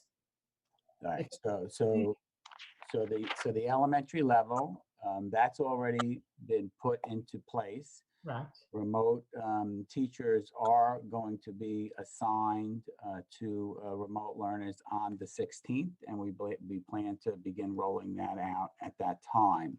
The survey that is out is K-5 to address that and to ask parents to commit to remote learning or whichever plan the board decides, and that commitment is we're looking for it for next Wednesday.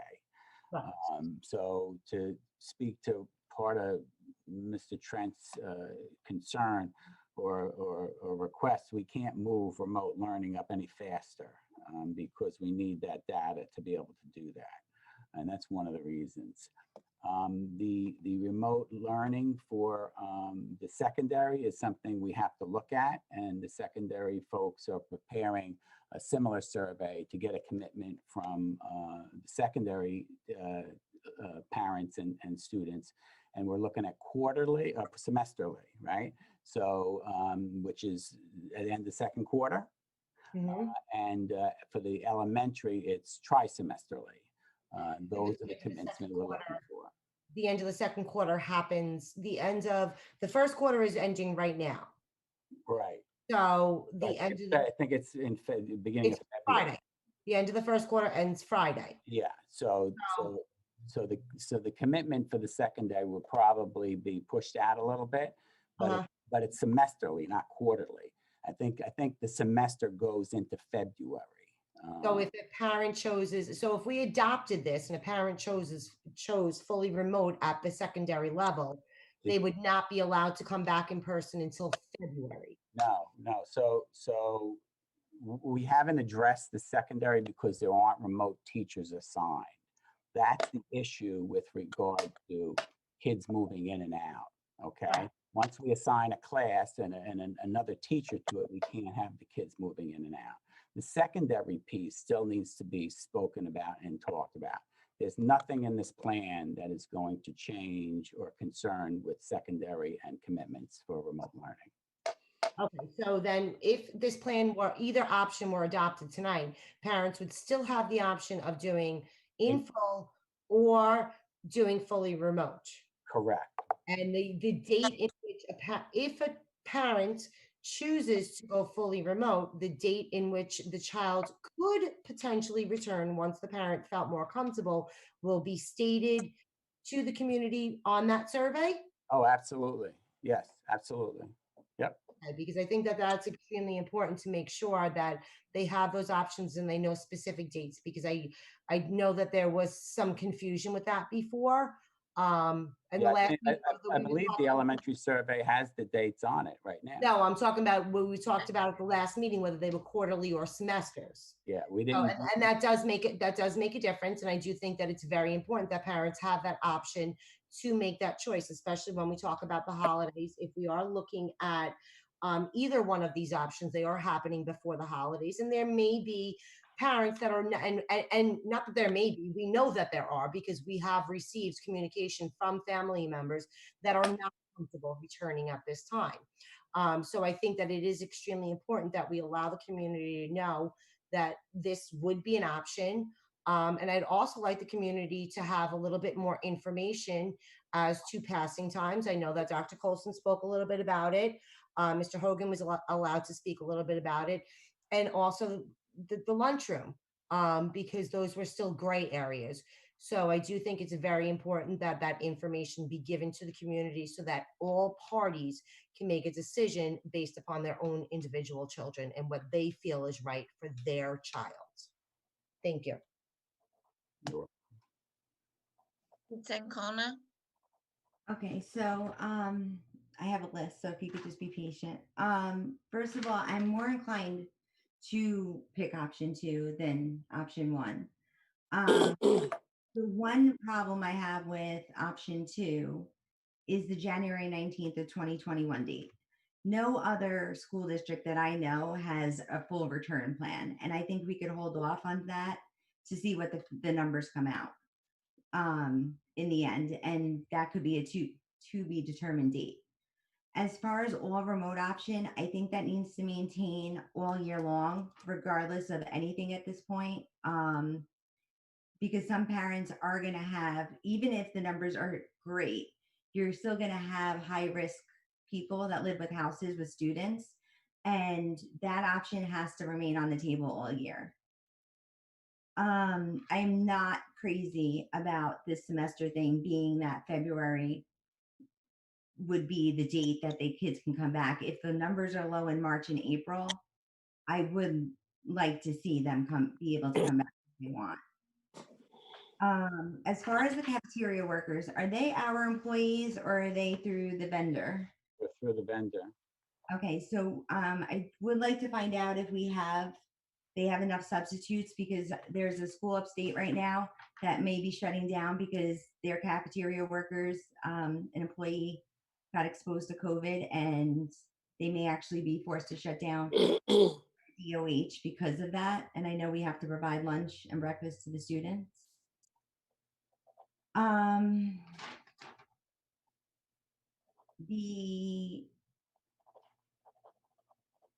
Okay, so I think that the main concern with me is that January 19th date.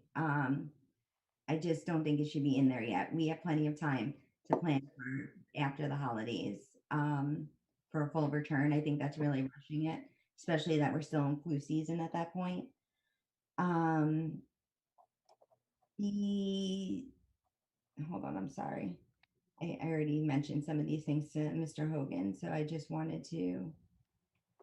Oh, so we didn't see, so there was the least amount of spacing in any of the schools was 2.5 feet with Kramer, but we didn't see any secondary figures. But you didn't ask me for that last week. You weren't considering that level.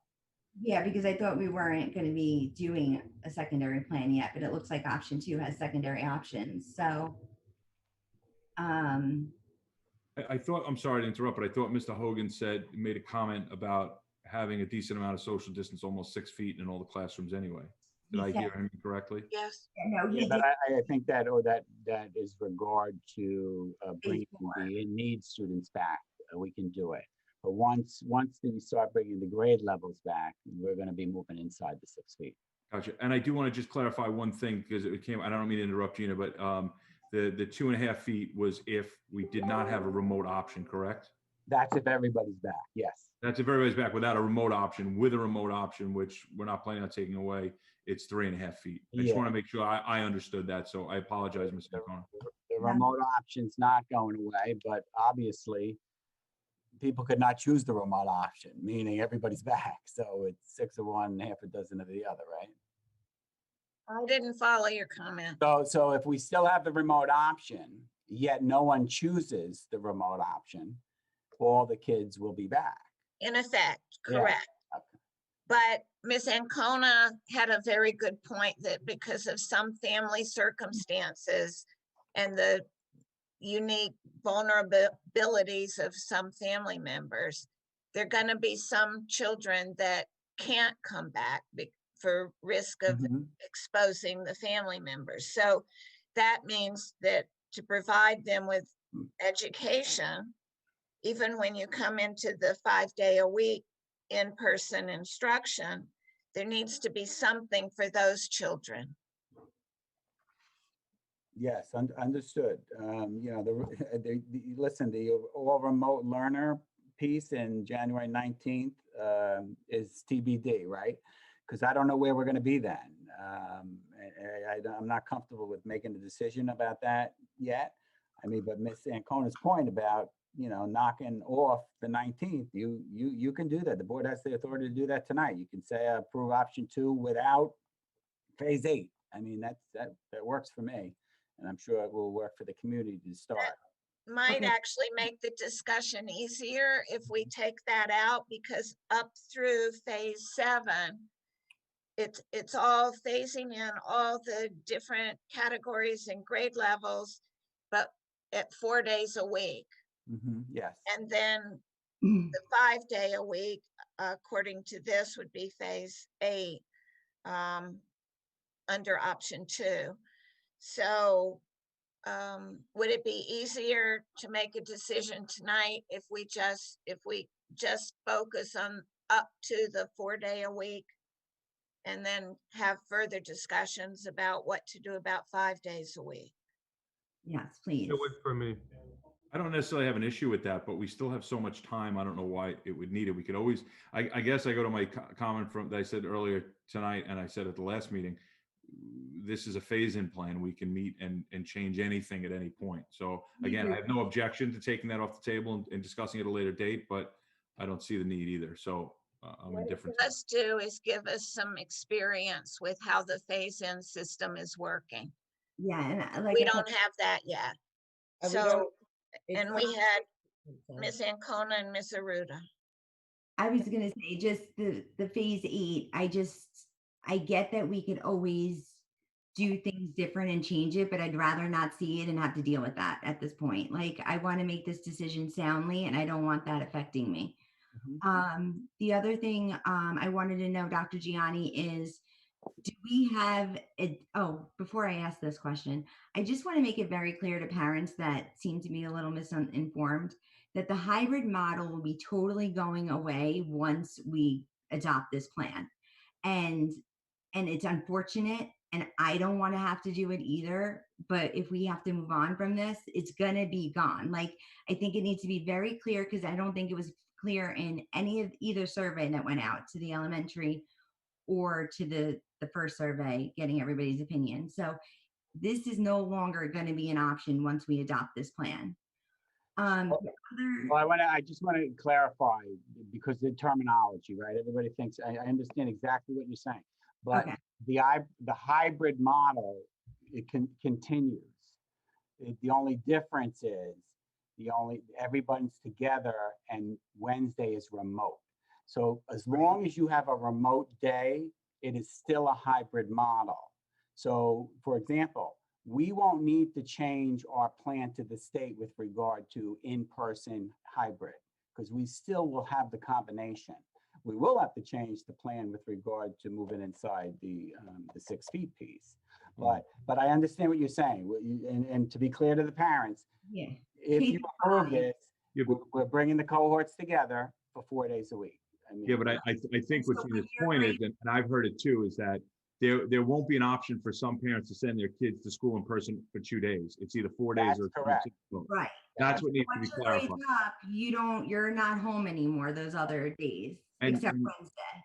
And you can hold the answer to this, but is there a reason that can't continue? I think it's kind of silly because they'll be together, but if somebody only wants to send their kids to school a few days, why can't that happen? Totally unmanageable at the building level, particularly for the teachers. Okay, no, it's fine. Yeah. I just wanted to be stated. And remember, this is one of the reasons why we're putting the remote teachers in to help pull off those kids from the class so they can focus on the kids in front of them. If you had them coming in and out, you just ruined the whole reason for even having remote teachers. So. Okay. Okay. I have another question, but I'll wait till Gina's done. Sorry. This is my last question. I'm sorry. Can we have a date or a roundabout? And this is because I've been hearing from a lot of parents with children with AIS services. Do we have a date where we're going to be able to get these remote only teachers and AIS can resume doing what they need to do? And it doesn't really affect, from what I'm hearing, it doesn't really affect the math portion of it. It's affecting the reading because they have special certifications to teach. And even some teachers I spoke to admitted they cannot provide those services to those kids, what they're getting now.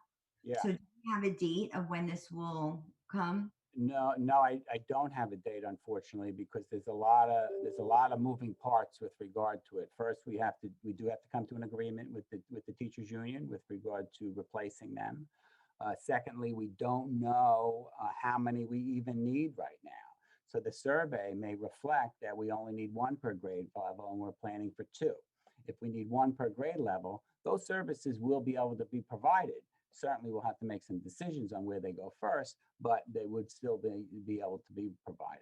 But our plan will be to move as fast as possible with regard to that, because we certainly recognize, particularly since kids have been out since March, they need those services and we want to provide them. Yeah, that they said that they're so behind, and to catch them up really needs to be. We know that. Okay, thank you. You're welcome. Ms. Felice?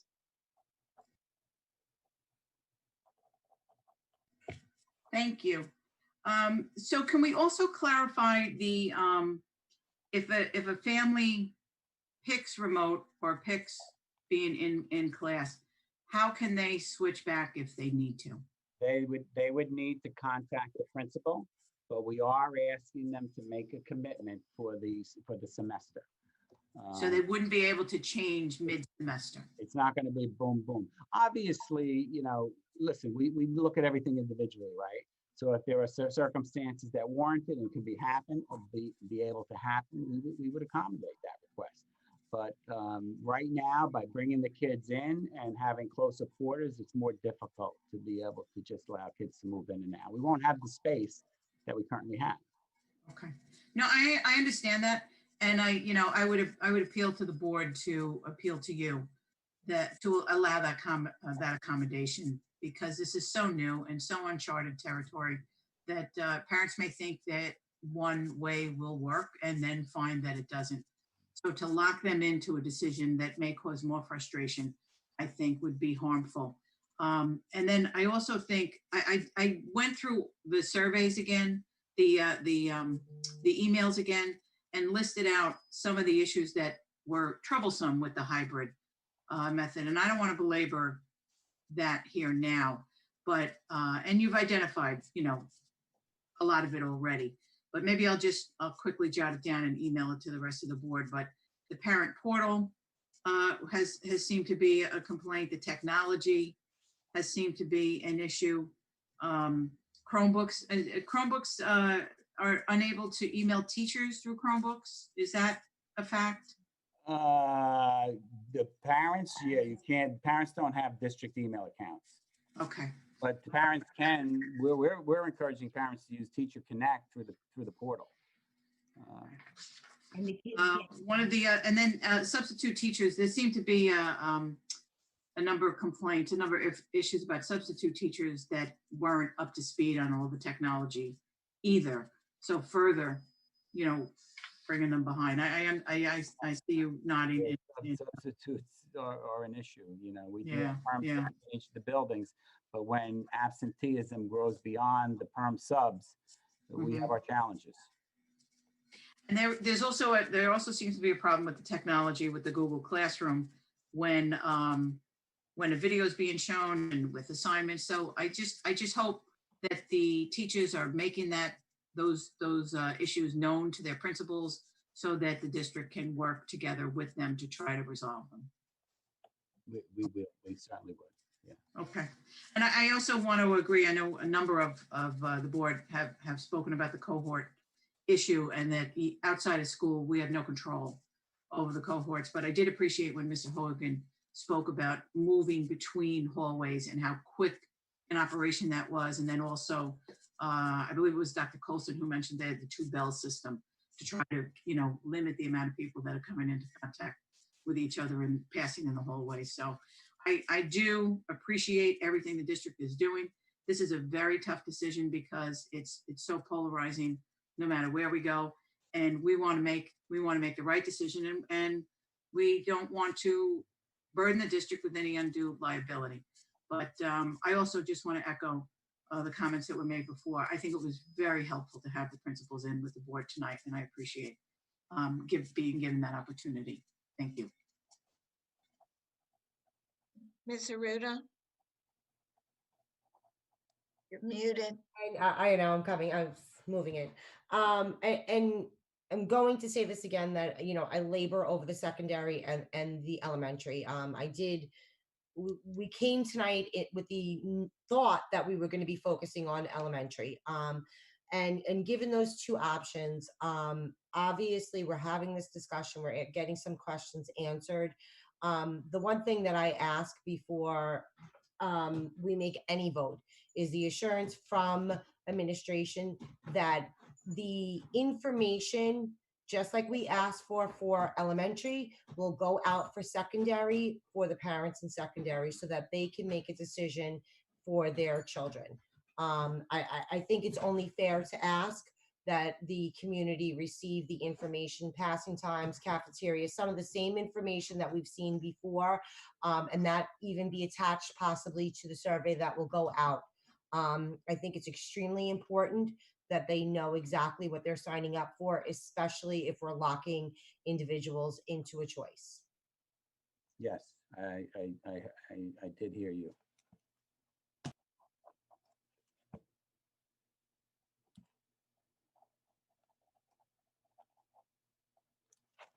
I'd like to go back to your comment, Dr. Gianni. I thought you said that if we wanted to modify the options and take out phase 8 for right now, that would work with your recommendation? Or did I misunderstand what you said? You did not misunderstand what I said. So if you want me to, if you'd like me to put a motion on the table for the board to consider, administration recommends the draft reopening phase-in plan option 2 without January 19th phase 8 included. I thought we were going around the room and everybody was going to comment. Oh.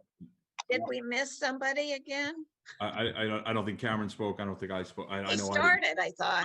It was Mr. Pacini and Mr. Parker. Okay. If Mr. Parker wants to speak, I'm happy to wait. No.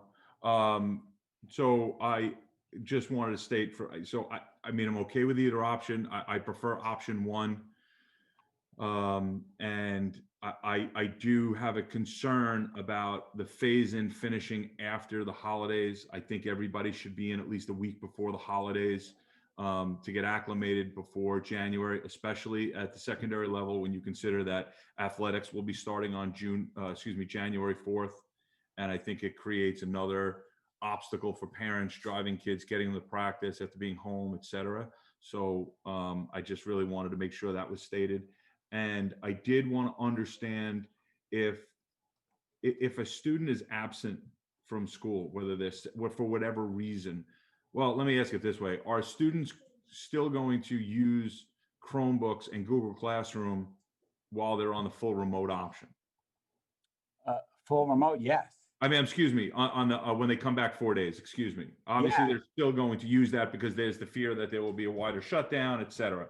Right. So if that's the case, then will we, and I think this is where education is headed at some point, but if a student is not physically in school, why can't they work on their Chromebook and Google Classroom? What kind of, and I have to imagine that creates a challenge for our staff. So I'd like to maybe hear you speak to that. But again, if that's possible, number one, you know, I guess the point is we're moving to a point in education where whether you're physically present or whether you're on a Chromebook in Google Classroom, you know, this is the way the world's working, right? We're seeing professions move to more work from home, et cetera. And I think it minimizes the number of people in school if that's their choice. So if you could speak to that, if I made that statement Yeah, no, clear for you. and it's a good question. So if a kid is home, yes, they will be able to remote in with their teacher. You know, there's a possibility that a teacher could have everyone in front of them and one kid home. For example, let's say a youngster has a family member who tests positive for COVID. They'll be quarantining for 2 weeks. We're not going to exclude them from instruction for 2 weeks. So for those kids, we would use the live option that we have in place right now with the teachers, where they connect for certain periods of lessons, many lessons, and then the kids go off and do independent work. So that would continue at all levels.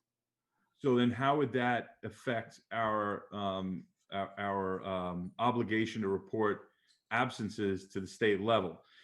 Because I can, you know, make the argument that if a student is home and is doing all their work, but you know, they're not physically in school, are they marked absent for our purpose of reporting the state if they're doing the work? No, I think they're here, just like the remote learners are here.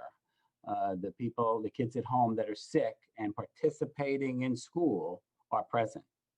So then what is to prevent a parent, and this is where I'm going with this, because I believe it creates an option that may make some families more comfortable, them creating their own hybrid model. I mean, it's like, it's not ideal, but if a parent says, well, I only want my kid to go to school Thursday, Friday, or Monday, Tuesday, or Monday, Friday, to minimize their exposure, they theoretically could do that, correct?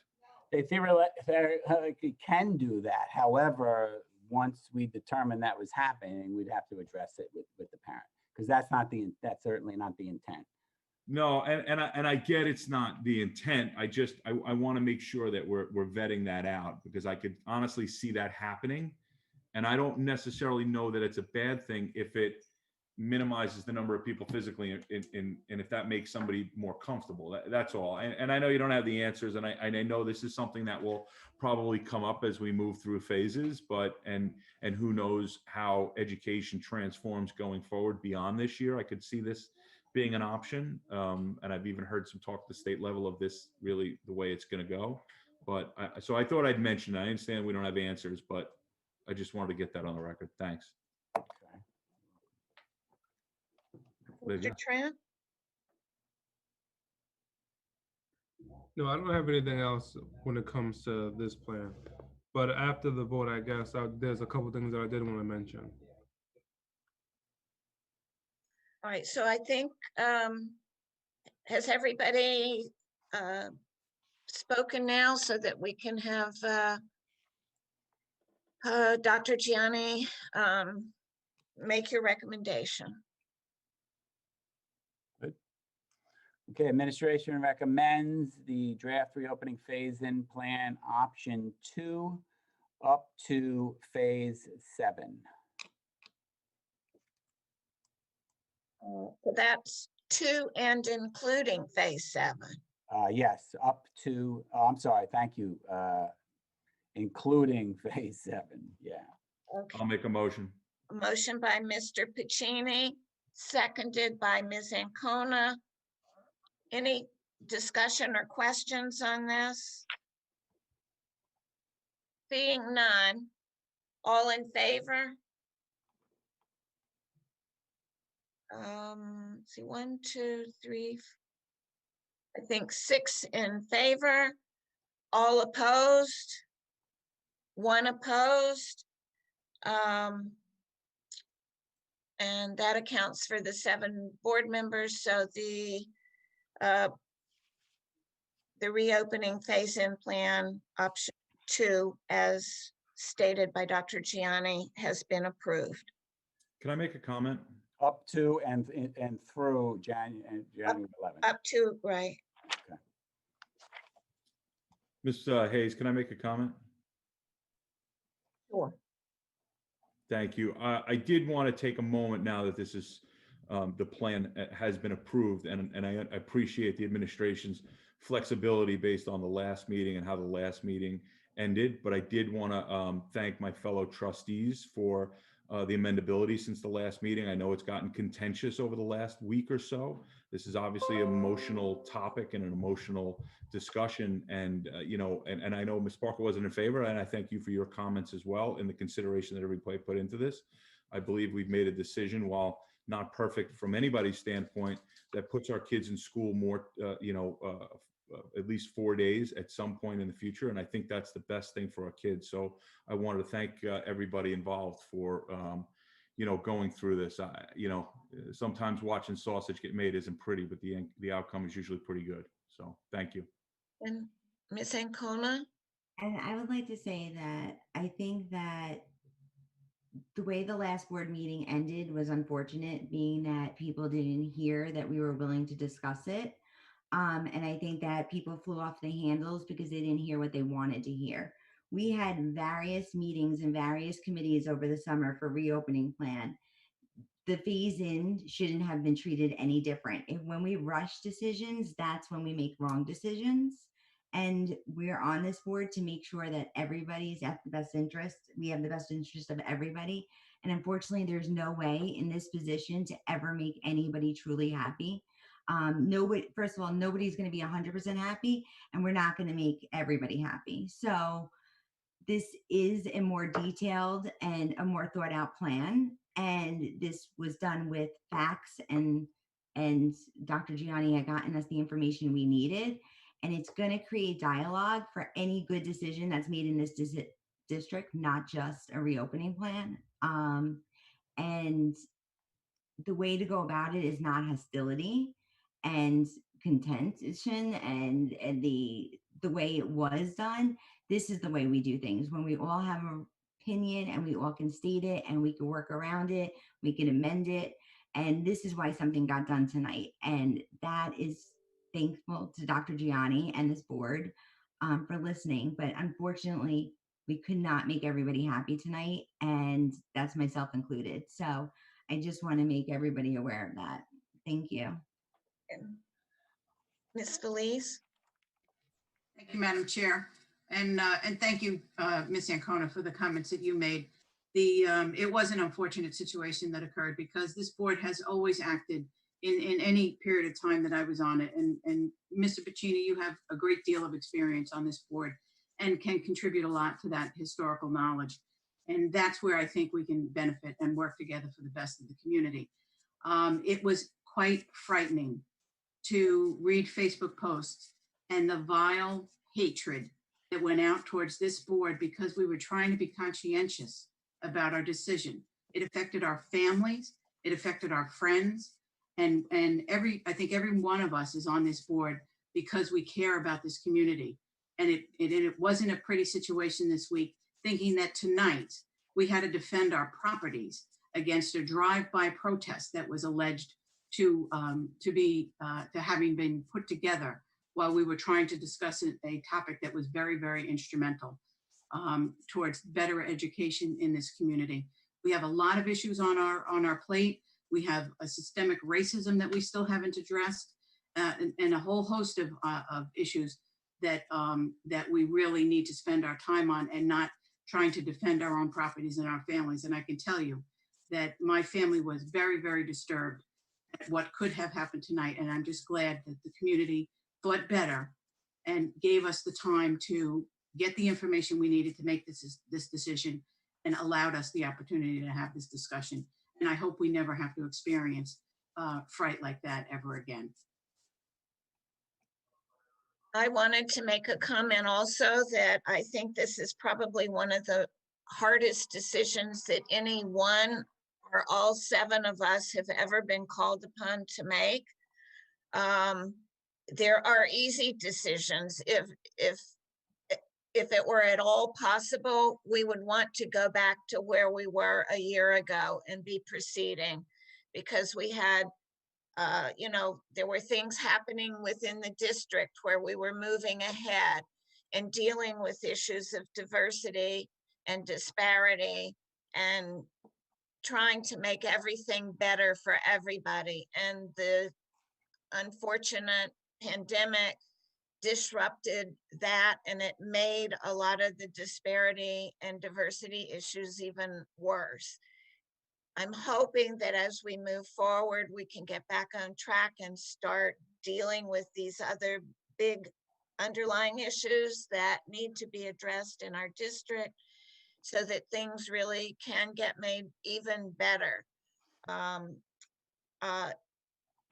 The benefit of having the phased-in plan for the next couple of months is to give some experience to the administration and the teachers, and also to the board. We can see how it's working out, see things that need to be improved, things that we can improve in spite of the circumstances. I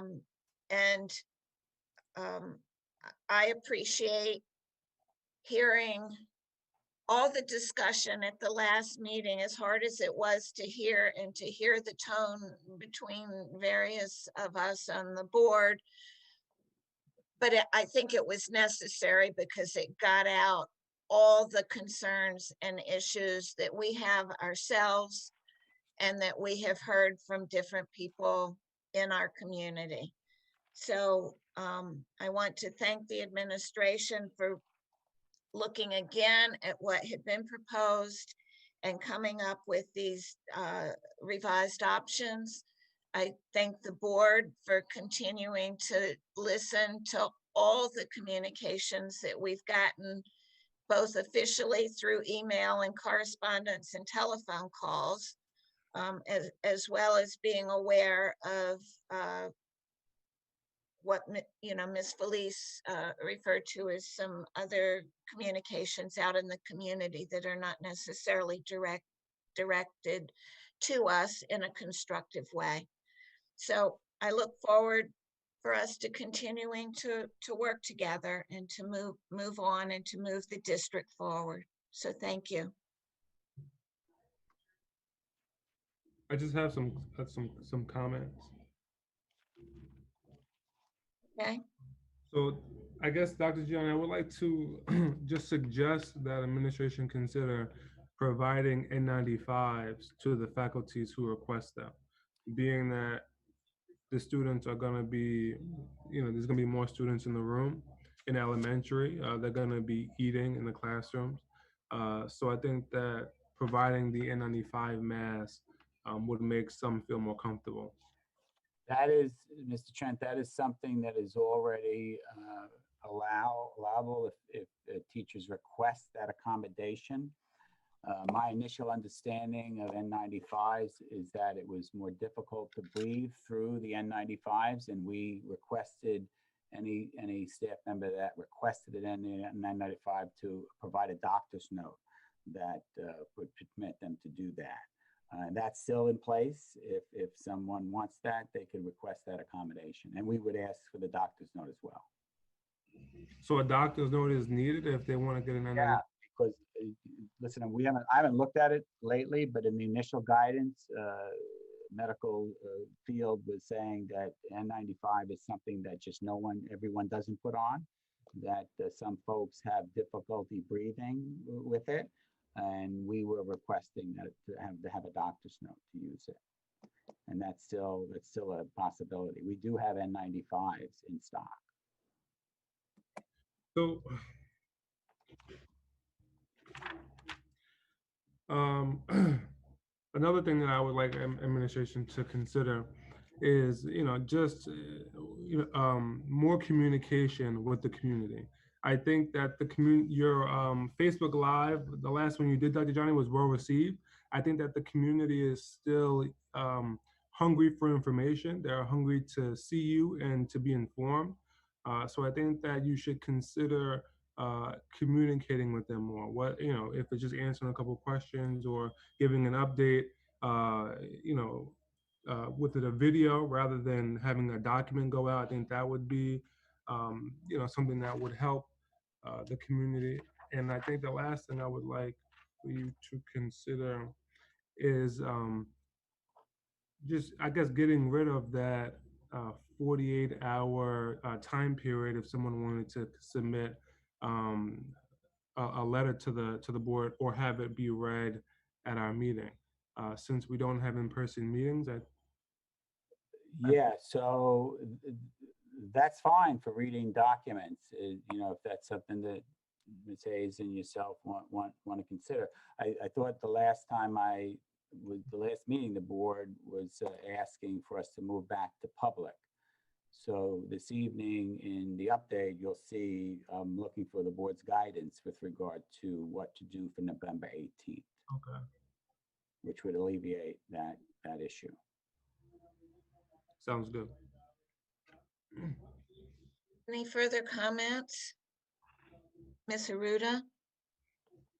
I just want to say that I agree with what many of the trustees had said in reference to how this all played out over the course of the past 2 weeks.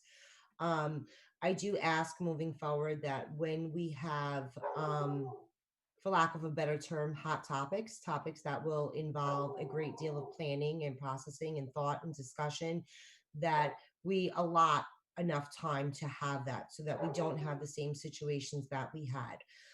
Many of the things that happened tonight could have been alleviated if the information had been provided prior. If we had originally said we are going to create a special meeting, an additional week or 2 weeks for administration to answer some of the questions that had been asked, maybe the emotions wouldn't have been as high as they were. Maybe we as a board would have been able to communicate exactly how we were going to move forward a little bit better than what we saw over the course of the past week. So I ask that moving forward, as we start to have topics that come up or whatever may come up on our agenda, that we're fully prepared to be able to address them on that evening that they're supposed to be. And if not, then I'm more than welcome to doing special meetings. But I ask that we do not put ourselves in a position, as we did last week, that we did not have information. And then for the past week, we've had chaos. And it was unnecessary. It really was unnecessary. Well, Mr. Root, I do need to comment because I do believe I did give you the information that you need. We did provide actual measurements. But Tonight you did. I did speak to the measurements, but the board had requested actuals in the classroom. So that's the added information, but the range had not changed. All the information I gave you, you already had last week. I get you wanted to see the backup information. That is what I provided to you this evening, other than the principals joining me this evening. Okay, but we definitely received more information this evening. Obviously, our meeting was a little bit more productive than it was the last meeting. And this honestly, this is a discussion amongst the board and administration. I do feel as though, and I hope that you can agree, that the past week did not need to happen. We could have handled the situation a little bit differently. And I hope moving forward that we will collaboratively and collectively be able to handle situations a little bit better than what we saw over the past week. So that's I can definitely agree with that. Thank you. And if I could just add to the other comments, I'd said this before, that all the care that's been put into planning for the students and the teachers, and everything that's been given to us to consider in us doing the best we can under the circumstances to make decisions.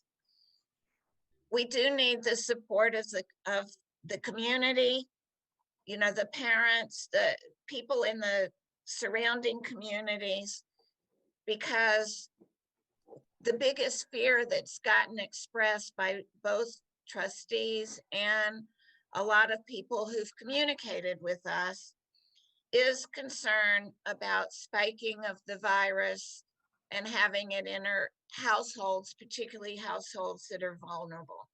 So looking ahead, if we look at the education of our young as being really an entire community effort, this is where we need people to step up and join with us to make sure that we can keep the environment as healthy as possible for our next generation. Thank you very much. Mr. Trent and then Ms. Felice. Dr. Gianni, your comment about the N95 mask with the staff, that's really not sitting well with me. Can you get rid of just that doctors no need for a staff member to receive one? I would look at that, Mr. Trent. Again, I recall back when we first put the plan together, that was an issue from the medical profession. I don't want to just say I'm going to do that and then we start distributing N95s and teachers have health issues, then the board and would be liable for those health issues. That's not something I'm willing to just do, but I'm certainly willing to look at. Maybe you could talk to the school physician or absolutely. ask for. Absolutely. So if is a staff able to bring their own N95? Yes, they can provide their own N95. Yeah, absolutely. Can you get back to us, please, about that? Because, you know, that's not the guidance that I recall receiving when it comes to wearing N95 masks. They are a little bit more difficult to breathe in, and it does make you a little bit more hot and moist. And that's our concern. That was the advice that we got. Okay. All right. But can you get back to us about that? Yes, absolutely. Thank you. And that's all I got. Ms. Felice, I saw your hand. Yes, thank you. I just wanted to lend support to Mr. Trent's comment about increasing communication. I think those Facebook lives were very well received over the summer.